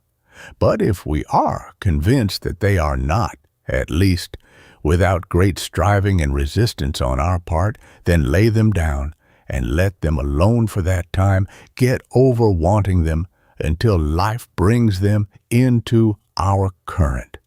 We must never forget that substance is always changing, and so is position, and the unattainable of today may become the attainable tomorrow, just from the fact that the law of supply and demand are equal. We can never hope to possess anything until we feel and know that it is directly in our line of transference, and it is our own folly if we sit down and become unhappy over it while we recognize its separation from our lives. As soon as our wills recognize that it is not our own, we put it beyond our reach for that time. We will never get it until time, and our own wills bring it into our atmosphere. There is no use striving after anything. There is no use grieving for it or mourning over it. This is true no matter how much it may seem to contradict our early teachings. We simply cannot get anything by running after it and straining every nerve to secure it. We only secure by attracting and polarizing ourselves above the plane of competition, where we can become conscious creators. When we have discovered this, we have come into a knowledge of how to get our true position to universal substance, and our own desires can get what they want. Through this, we demonstrate our own desires on the physical plane and manifest the true freedom. In order to be happy, we must learn not to put a perverted value on life's differentiations. It is in being influenced by these things that we get unhappiness. We have absolutely nothing to do with the differentiations of people, place, or conditions. We are only responsible for one thing in this world life, and that is ourselves. Everyone else is responsible for themselves and do not need to worry about us. If we would only learn this and refuse to put our hands on another's life and not allow their domination in our lives, we would go a long way in this search for happiness. It is not our own lives that make us unhappy. It is our fear of what others will think of us. We will never become happy nor know true happiness until we learn that it really does not matter what anyone thinks of us. There is only one true criterion of our actions, and that is ourselves. The only one we are responsible for is ourselves. It is impossible for us to tell what anyone needs in his development save ourselves. No one can tell us what to do. In the last analysis, we must stand alone, and if we learn this, we put ourselves and our affairs far beyond the reach of promiscuous direction into the great path of truth, where and whatever fane is right for us as well as for others. The life that has found its own center, and who knows that it is its own unaided law that stands amid eternal ways in the midst of changing and chaotic conditions, that walks on serene with mind alive to the divine teachings, has the success law and the true position toward the differentiations of life and the changes of substance. It is poised above the plane of competition, where it has only to desire and speak the word, and it will clothe itself in physical manifestations for it. Does it want wealth? It knows the opulence of supply and asks for it. Does it want wealth, love, possession, anything? It knows that there is abundance everywhere, and in the calm purpose of life, it has only to ask and it is given. This is realization. This is happiness, a realization which only is vouchsafed to those who have made a conscious union with the infinite, the life that sublimes itself into the plane above the human thought plane of error, comes into the perfect peace that passeth all understanding, for it has touched the absolute. That life looks at all the conflicting expressions of this earth life with all-seeing eyes, and knows that no matter what the expression may be, far above the heart aches, the self-made loss, the self-made pain or remuneration, the hand of the eternal good is guiding this life, finds peace and happiness. And this brings power, and power brings success. It knows that every idol of our human hearts must somehow, somewhere be laid down, unless we know how to take it with us as we pass onward to our own fulfillment. It knows that we must lay it down with tears and pain, and lips dumb with suffering, and leave it until in that great day of all days our soul is born into the higher kingdom of thought, where we learn to make union with our own through God-like consciousness. True possession is true happiness. We cannot lose anything which is our own. 'Tis true that whatever we really desire and vitalize into existence for ourselves may become our own, not only now, but for all eternity. Failure, loss, pain, and grief are but words to the life that has awakened to this knowledge. It keeps its soul filled with the greatness of growth, looks at attainment from a grand pinnacle of feeling where pain, trouble, heartache, loss, and unhappiness are unknown, but the happiness of an eternal realization is its soul, and happiness is a magnet attracting to itself all the free, wonderful things in the world. Chapter 18, Poise. Poise is that quality of the human mind which makes for perfect balance in all of life's relations. It is activity under control. It enables one to pass from end to end of the pole of human feeling and function normally at every point of contact. It means health in sickness, life in death, silence in strife, hope in despair, joy in sorrow, pain in loss, and everlasting and eternal good in the face of evil. Poise is to the human soul and body what the compass is to the mariner. It is the cloud by day and the pillar of fire by night to the soul, adrift on the psychical ocean. It is one expression of the highest energy. When every other hope has failed, the soul that has poise is not altogether desolate. Sensation is the direct cause of action. We are continually receiving sensations through mind, soul, and body, and acting accordingly. The individual who can receive every sensation of his daily life and regulate himself to vibrate with it no matter how high or how low it may plunge him, has a poised life and is master of himself. It is said, all the world falls into line with the man who declares himself a master. This is true, And only those who have learned the lesson of true poise command the unpoised. The poised creature is the positive creature, and the negative world must obey his will. What constitutes a poised and an unpoised life? Simply this: the understanding and use of willpower, the application of natural laws to every phase of life, and the correct position toward everything on all planes. Everyone is possessed of just so much willpower, which by training and study he may increase to an unusual amount.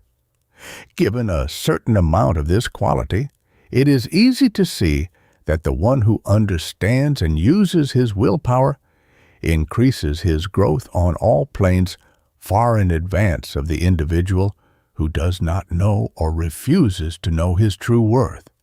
It is also easy to see that the greater the development, the greater the controlling power becomes, and the more certain of results one may become, because he has learned the inherent power of his own being. A willpower that is halting, full of fear, and uncertain of its own creations cannot hope for success in the activities of life. The changing substances of life with which we are obliged to cope make it impossible to intelligently direct our plane unless we have taught ourselves that fine balance which cannot be altered by external conditions. Sickness, old age, poverty, and death are only examples of the loss of poise. It begins with weakness of the will and ends with atrophy. Sickness and poverty are inherited and acquired, and one of our safeguards against them is to poise ourselves in a positive physical and mental attitude, and thus control our own being by refusing to be made the host for a crowd of emotions we do not enjoy. Inherited disease can never manifest in us unless we recognize the legacies which dead men have left us and accept them. They are negative conditions and can have no power over us save that which we give them. Acquired sickness is a condition purely of our own making. Even accidents cannot happen for those who are poised in the infinite vibration of truth, since those only who are poised for just those things which they choose and want can come to them. In our will lies the power to create the diseases or to destroy them. There are only two important points through which disease gains entrance to our bodies, and these points are our emotions and our minds.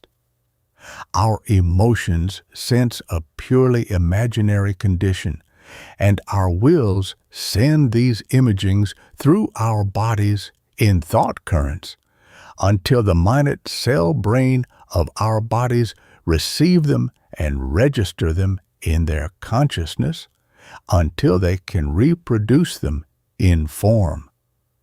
Just here is where our poise comes into action. It is time for us to recognize that we are masters of communications, which our minds will telegraph to ourselves. Our wills inhabit degenerative thoughts, and whatever our minds receive may be distributed evenly among the receiving stations of our nervous systems, and no one center paralyzed by shock.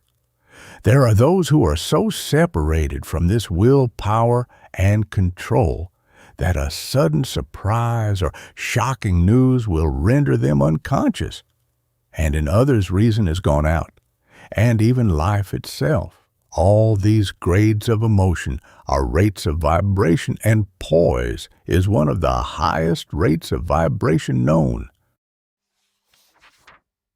The soul, that has found its poise and its true power and position toward the changing conditions of life, has stood face to face with that supreme poise which masters all. And it has faith to say, "Though I walk through the valley of the shadow of death, I will fear no evil." We are all acquainted with the unpoised man, the self-conscious negative creature, the one who doesn't know and who says, "I can't." The whole world is full of a great skulking, apologetic crowd who cannot even come into our presence without carrying with them the atmosphere of begging to be excused for being born.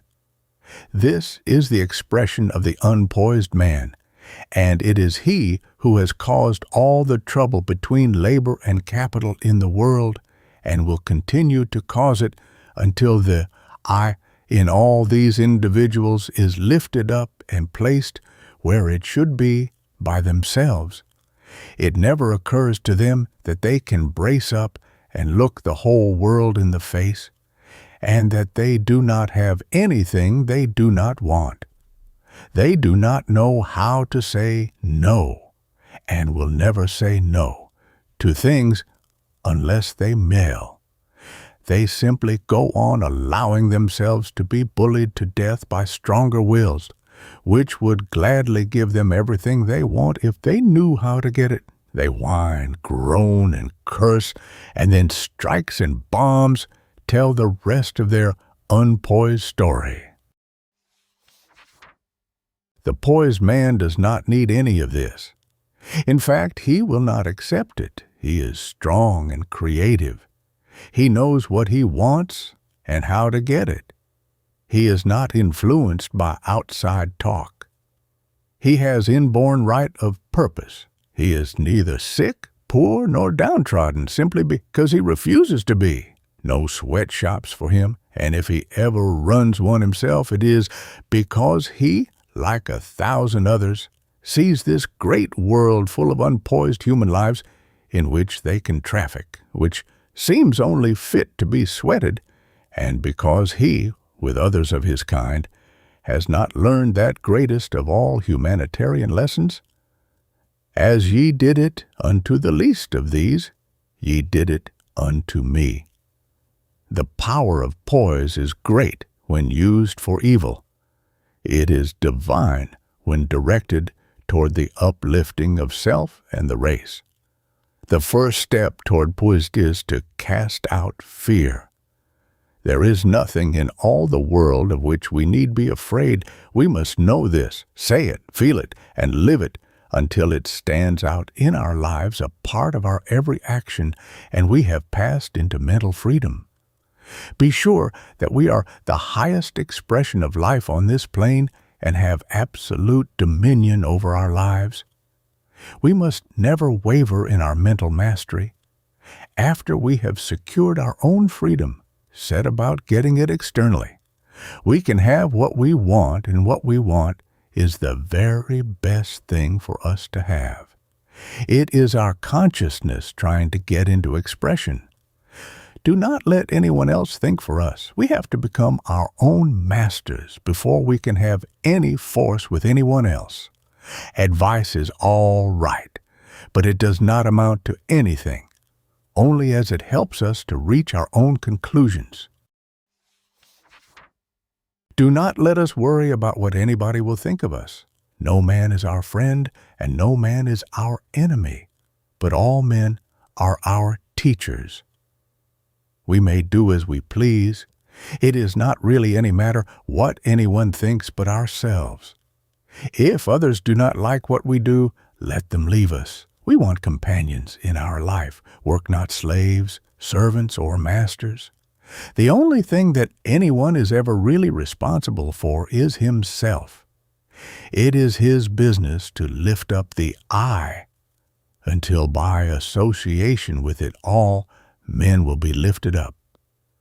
Do not think it is a dangerous philosophy to teach that everyone shall do just what he pleases, Far from it, for in doing what they want to do, they find the greatest of all lessons, that there is one great and continuous brotherhood of life, action, and being, and that no man liveth to himself, and no man dieth to himself.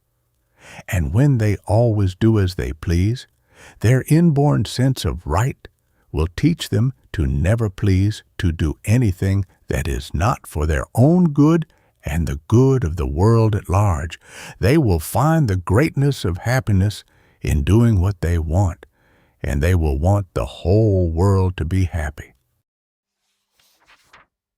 Absolute perfect union with our own selves and common sense relations to all external life.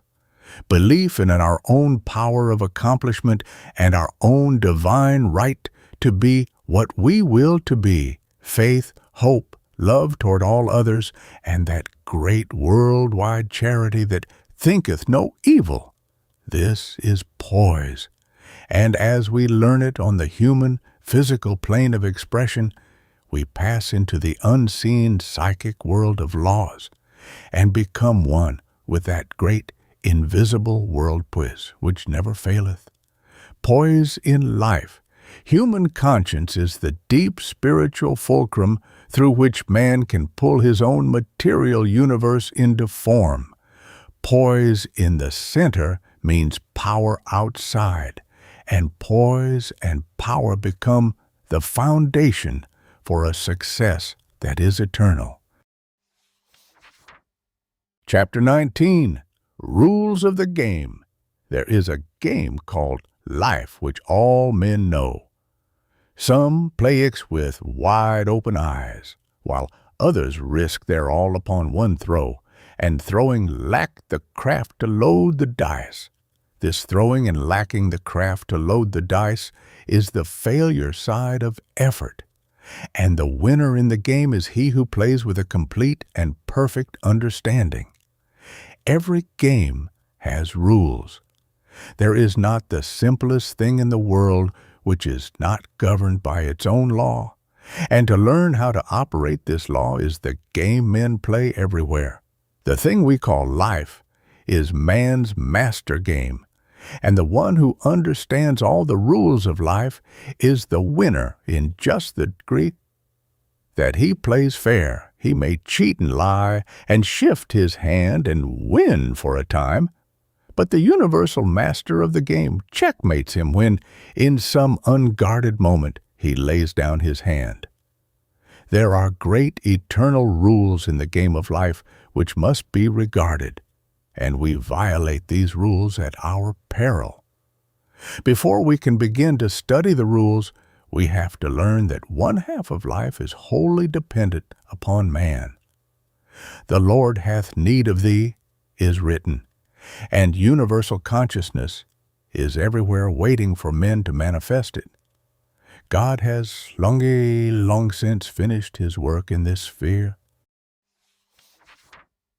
He waits now for the extending mind of man to receive and express the wider reaches of divine intelligence.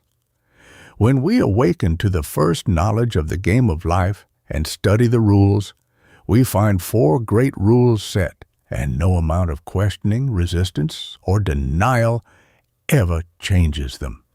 We can kick against them if we will, but our game grows less and less successful the longer we play it by other rules than the first rule of life.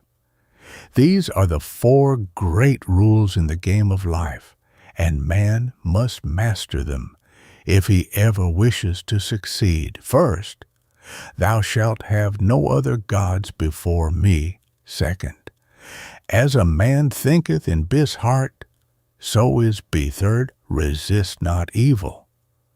Fourth, ask and ye shall receive. Seek and ye shall find. Knock and it shall be opened unto you. No matter where we go, we find the failure world playing this game of life by every rule but the right one. Thou shalt have no other gods before me, the sky soul said, and yet the million of gods before which half the human race bows and worships. and from whom they beg assistance, they tread the selfsame paths their fathers trod, who knew not God. They know not God. They have rested their whole hope in human powers and endowed human things, people, and conditions with all sorts of imaginary powers, enthroning them in their hearts and lives, surrounding them with impossible attributes. Then, when the true law of these things becomes revealed, they are broken and desolate. They lose because they failed to play the game fair. They are the product of their own misguided interpretation. Out in the world of disease and lack, poverty and heartbreak, these people wander, the hopeless example of the laws they served. The hospitals are full of diseased, suffering ones, the insane asylums overflowing. Surgical sanitariums receive a never-ending line of incurables, telling him who runs and reads how imperfectly they understood the law. Thou shalt have no other gods before me. But before them and between them and their God source stands the personality of the doctor, the crutch or the drug, the hope in the sanitarium, the belief in the surgical knife. Pinning their life to these things, they grew farther and farther away from the divine spark of power within them. Resting their hope in men and things, they lost the conscious union with the great creative spiritual energy of the universe, which, set in active operation by the true rules of the game of life, would have prevented their physical degeneration. False to the universe, success in health. False to themselves, evading the true law of success in health.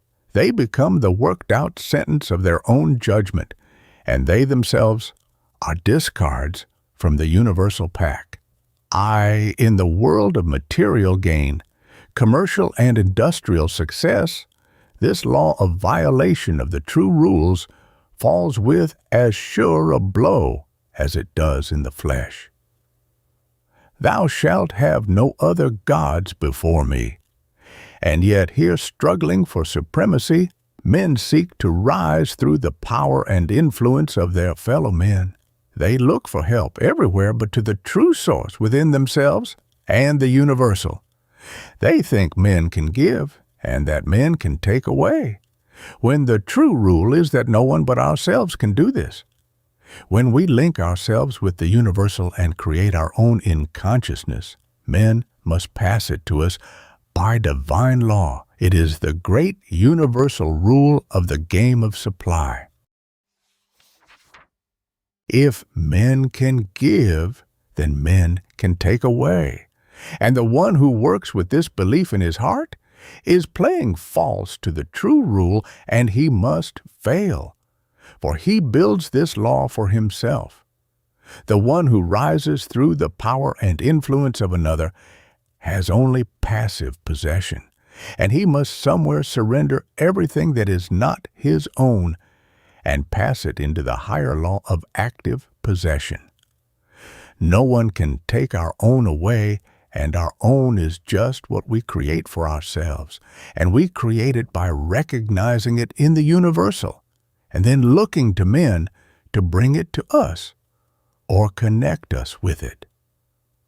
Thou shalt have no other gods before me, and all mine is thine, and the one who forgets that his source of supply is universal and not personal, but who links his life with the personal will have to fight his way through the changes of men and things until he becomes the example of his own game of life. Here is a story, homely and unadorned, which shows the full measure of man's transgression of the true rules of the game of supply. A certain woman owned a chicken farm and took keen delight in feeding the chickens. One of her primitive observations was this. She said that she would take a big pan of feed to the chicken's yard and set it down right in the center in easy reach of the hens. Then this was what would follow. A few hens would be first at the pan, and getting their mouths full of the good things in the pan, would run away to the comer of the yard. Then the other remaining hens would come up, and seeing the hens with their beaks full of food would run after them, and pretty soon there would be a scramble all over the yard. Hens struggling with hens for the tiny scraps in their mouths, picking, fighting, running, while the big pan, with its overflowing mess, was standing untouched in the center of the yard, waiting for the return of the angry fowls. The woman said, "These chickens are just like humans out in the world, fighting to take the little human possessions from each other, while the great universal wait with its opulence to give to anyone who comes." And again she said, "If they had emptied the pan, I was ready and willing to get another panful, but they wore themselves out scrambling over the bits." No truer tale ever was told, and when men play the game of supply by such false rules, and they do so every day, they must fail, because it is the inevitable end of the game. We are receivers, creators, and distributors, and must play our own perfect part of the universal game. God, the great universal life, has provided some better things for Liz, that they, without us, cannot be made perfect. The second rule is equally important. As a man thinketh in his heart, so is he. And yet the weary failure world goes on every hour thinking fear, anger, resistance, condemnation, poverty, and disease. There is little hope for a final winning in the game if with every move the player breaks his own law of power.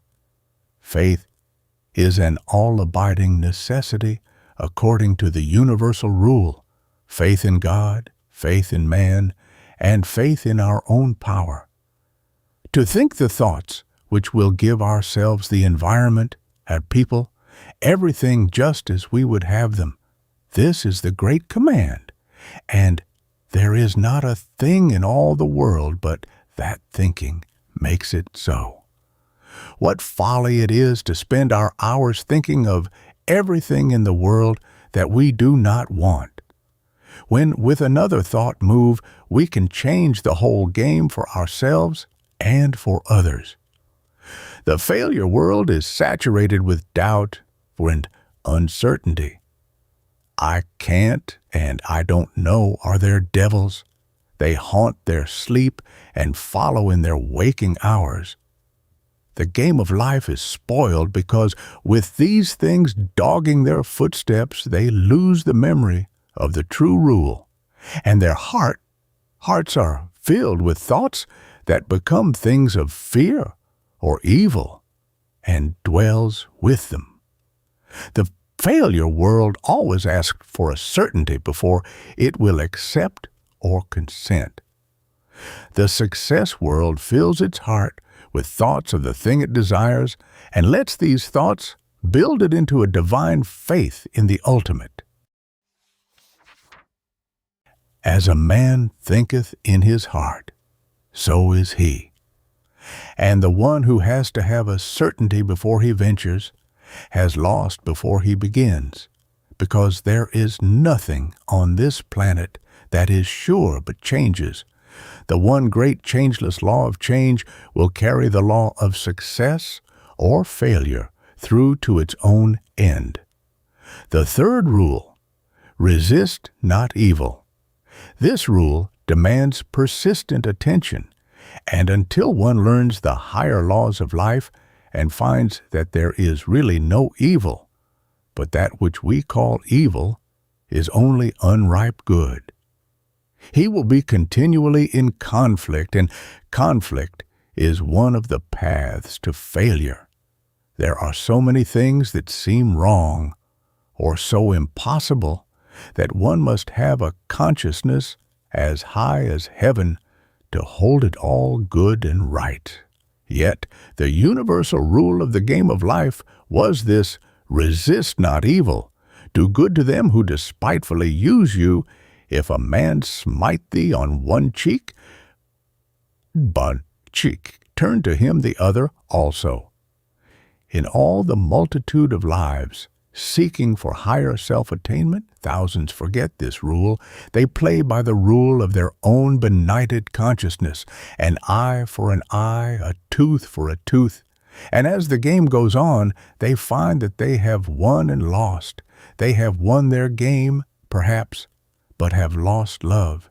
And without love, they are but as sounding brass and tinkling cymbals. They have gotten even with those who are their enemies. Perhaps in the human way their vengeance has been satisfied. But there is the mystic law and the higher rule of the game which said, "Vengeance is mine, I will repay." And they failed while they seemed to prosper. As the days go on, they learn the fateful lesson that we can never really get even with anyone, that our enemies are the instruments in the hands of our own law, which we have endowed with power over us, and that when we think we are getting even with our enemies, we find that we are settling old scores with our own soul. And it is not to them we have to answer, but to the universal rule, and that has said, "Resist not evil." If a man asks you to go a mile, go with him twain. Living a life of hate, resistance, condemnation, and vengeance is playing off the universal law, and in order to fill our own true part, there must be born in us understanding of life in the highest, the knowledge that the one life is in all and through all. Then love will take the place of resistance. Love for God, love for man, love for ourselves, and success born of love is eternal. The fourth rule: ask and ye shall receive, seek and ye shall find, knock and it shall be opened unto you. Faith without works is dead, and the one who wants to play the game of life to a tremendous finish must work. Jesus said, "My Father works and I work." And the very first thing anyone does who wants to be truly successful is to work for someone else quickly. The universal rule sets man at work at once. Ask, it says, the universal waits. Make known your desires in word, deed, and thought. Do something. Whatsoever ye ask, believing that ye will receive, that shall ye receive. The divine intelligence takes every life at its own estimate. But in the face of this first great commandment, men do not ask, they do not seek, they do not knock. The great law of service is unknown in their lives. Every day men speak themselves out of their heart's desires. If we listen to the words of the failure multitude, we will soon learn that by their words they are justified and condemned. They say, "What's the use? I know I can't. There is nothing in it for me. There is no use trying. I have tried and failed. I know I can't get it. He wouldn't help me. Business is awful. I expect that I will lose. I shall not try any more. I am too old. I hate life." Yet the rule of the game says, ask, seek, knock. But standing just before the doors they have closed by their own ignorance, they turn away, and in despair say, "I've played out. The game was never fair." The success of life means to gird on the whole armor of God consciousness and to go out into the battlefield and move things into shape with a power born of a knowledge of the game. When we take our wants into our hearts and step out into the multitude of men, and having asked the universal, ask men also with the poise born of this higher authority, they will hear and heed and become then and there a direct line of transference between us and our own. Then, listening to those around who are asking us, we fulfill the rules of service. And as we go on seeking wider and deeper fulfillment of our desires, we can knock at the door of the hearts of men, and they will arise and bid us enter. The universal rule says, I have set before thee an open door no man can shut. The only part of the game man makes perfect is to open the doors of life around him. As he goes on playing his part in unison with the universal rule, he comes ere long into perfect mastery. His hand no longer lacks the craft to load the dice, and his throw is swift and sure because he is one with the law. Unity, one with all, no other God before me, but God in all and through all, the universal rule in all things, and all things in the universal rule, recognizing always the infinite source, faith, so boundless that it is past all doubting, for it knows in what it puts its trust.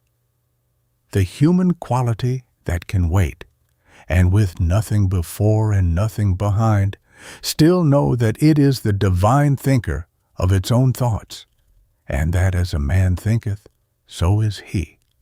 Love, born of an understanding deep as life itself, reaching out for the distraught, faltering human heart, loves on through doubt and darkness until the impossible becomes the possible through the inspiration of love's own spark. Ask, seek, find. Walking the world path of the human, serving the wants of others as links to our own, knowing that the highest love of God is service to man, asking of all, seeking everywhere, knocking at every door, striving to give of all we have to those who have not. And then, when we face arrears, turn back into the universal for our own increased supply. This is the square of success, and around these play all the other laws. The one who digs into wisdom and builds on these rules has digged deep and built his house of success on a rock, and though the storms of life come, it will not fall. Unity, faith, love, service, this is the perfect foundation. Four squared, the city of life stands. He is one with the great master player of the game, and he has learned that this game called life is not a coward. Best, that he only twins who plunges in and prays the while he bares his naked breast. Chapter 20. Compensation. Am so weary of toil and tears, toil without recompense, tears all in vain. Do you know that this is the cry all over the world? No matter how much anyone may appear to have, no matter where he stands in name and place, deep in almost every heart there is this cry of loss and tears, this story of bread cast upon the waters which has not returned. Give to the world the best you have, and the world will give back to you, has not been made good in every life according to its own story. Most of us know those who have spent their lives in loving service, yet something which they cannot understand and over which they have no control deals out to them blow after blow. until at the end of life they lie down to die with no pay for any effort of their lives. They gave to the world the best they had, yet, viewed from their confined paths, the world never repaid them for their giving. Then there is another class whose lives seem to be peculiarly free from suffering, and who seem to have the things they want without putting forth any effort to secure them. They live their lives carefree. They never give of their store nor of themselves. They lie down to die with a calm, unruffled peace, showing no fear of the past and no concern of the future. They have hoped nothing, feared nothing, given nothing, and they go back as ashes to ashes and dust to dust.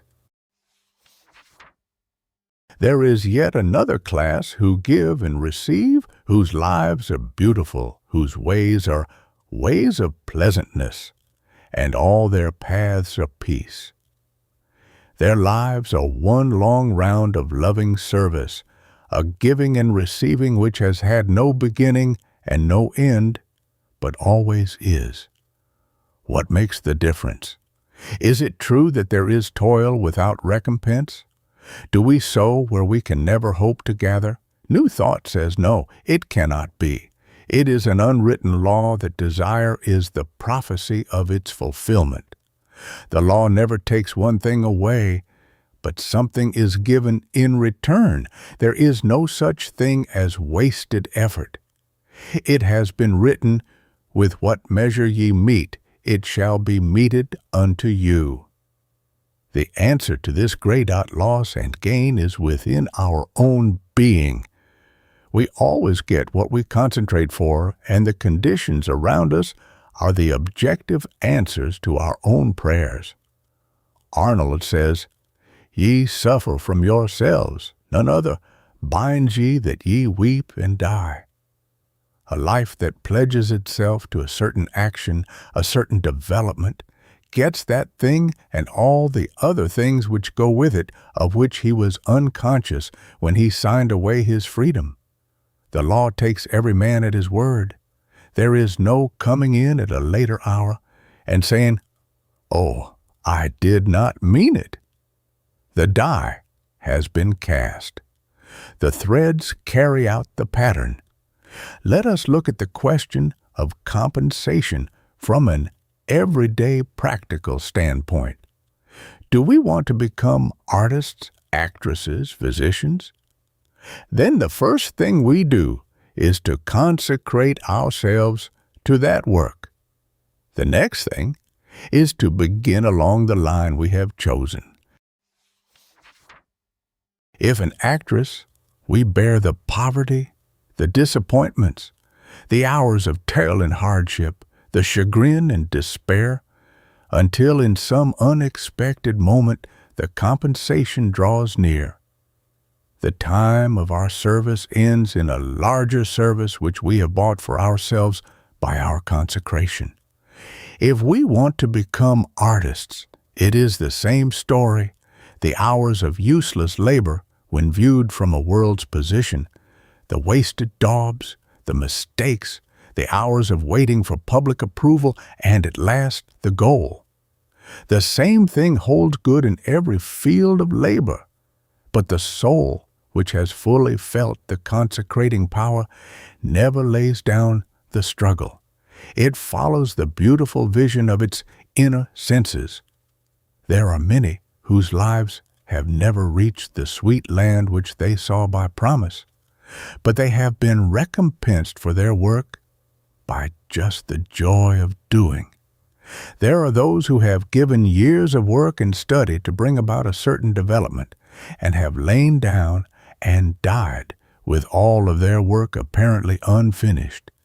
Yet the following generation learned from their efforts their work was not lost, for by the steps they cut, others climbed the peaks of glory.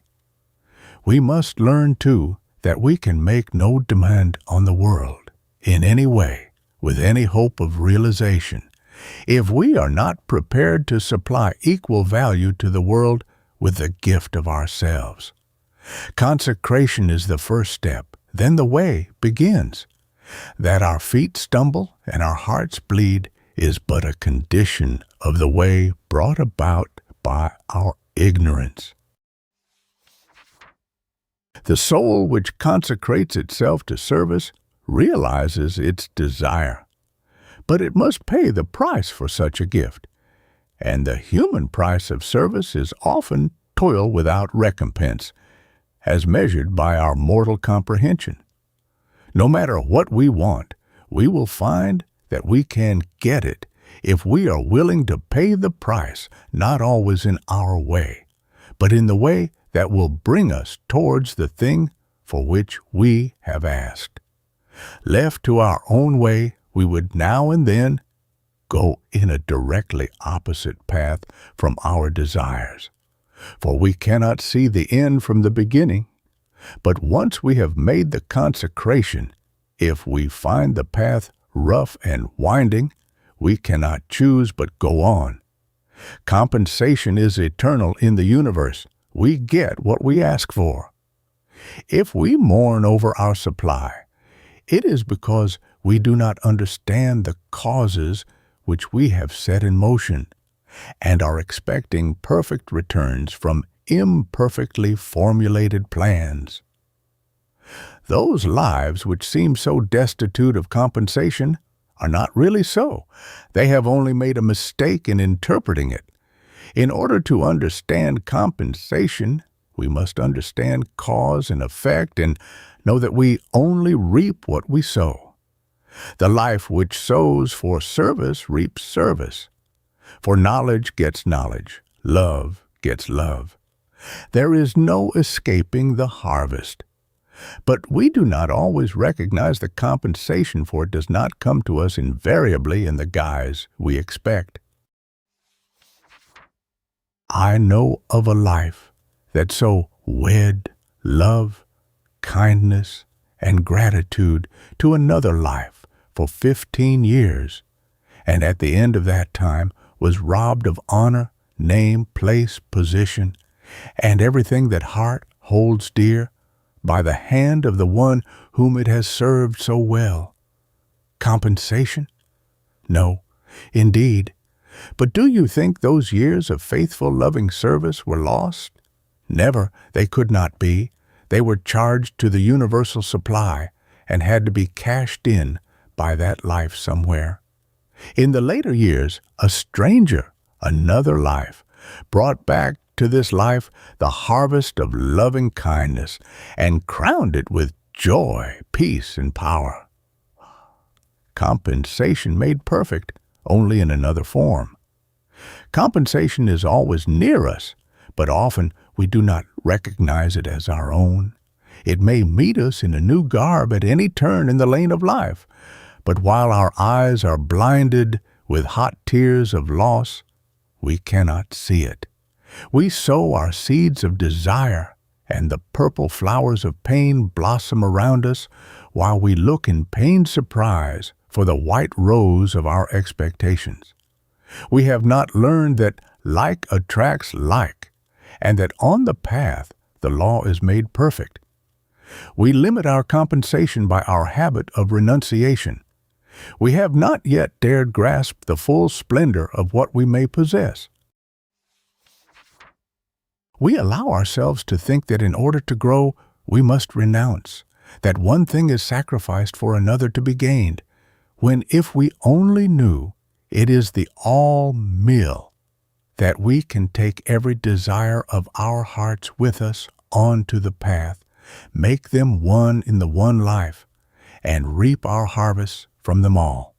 Some will say, I cannot have money and education, so I gave up the hope of ever getting rich in order to attain knowledge. Another says, I cannot serve two masters, so I renounced the life of pleasure for that of service. Oh, the pity of it! Don't you see where they went wrong? They gather at the harvest what they sow, and there is no reason why they should not have gathered the fullness of all their desires if they had only known.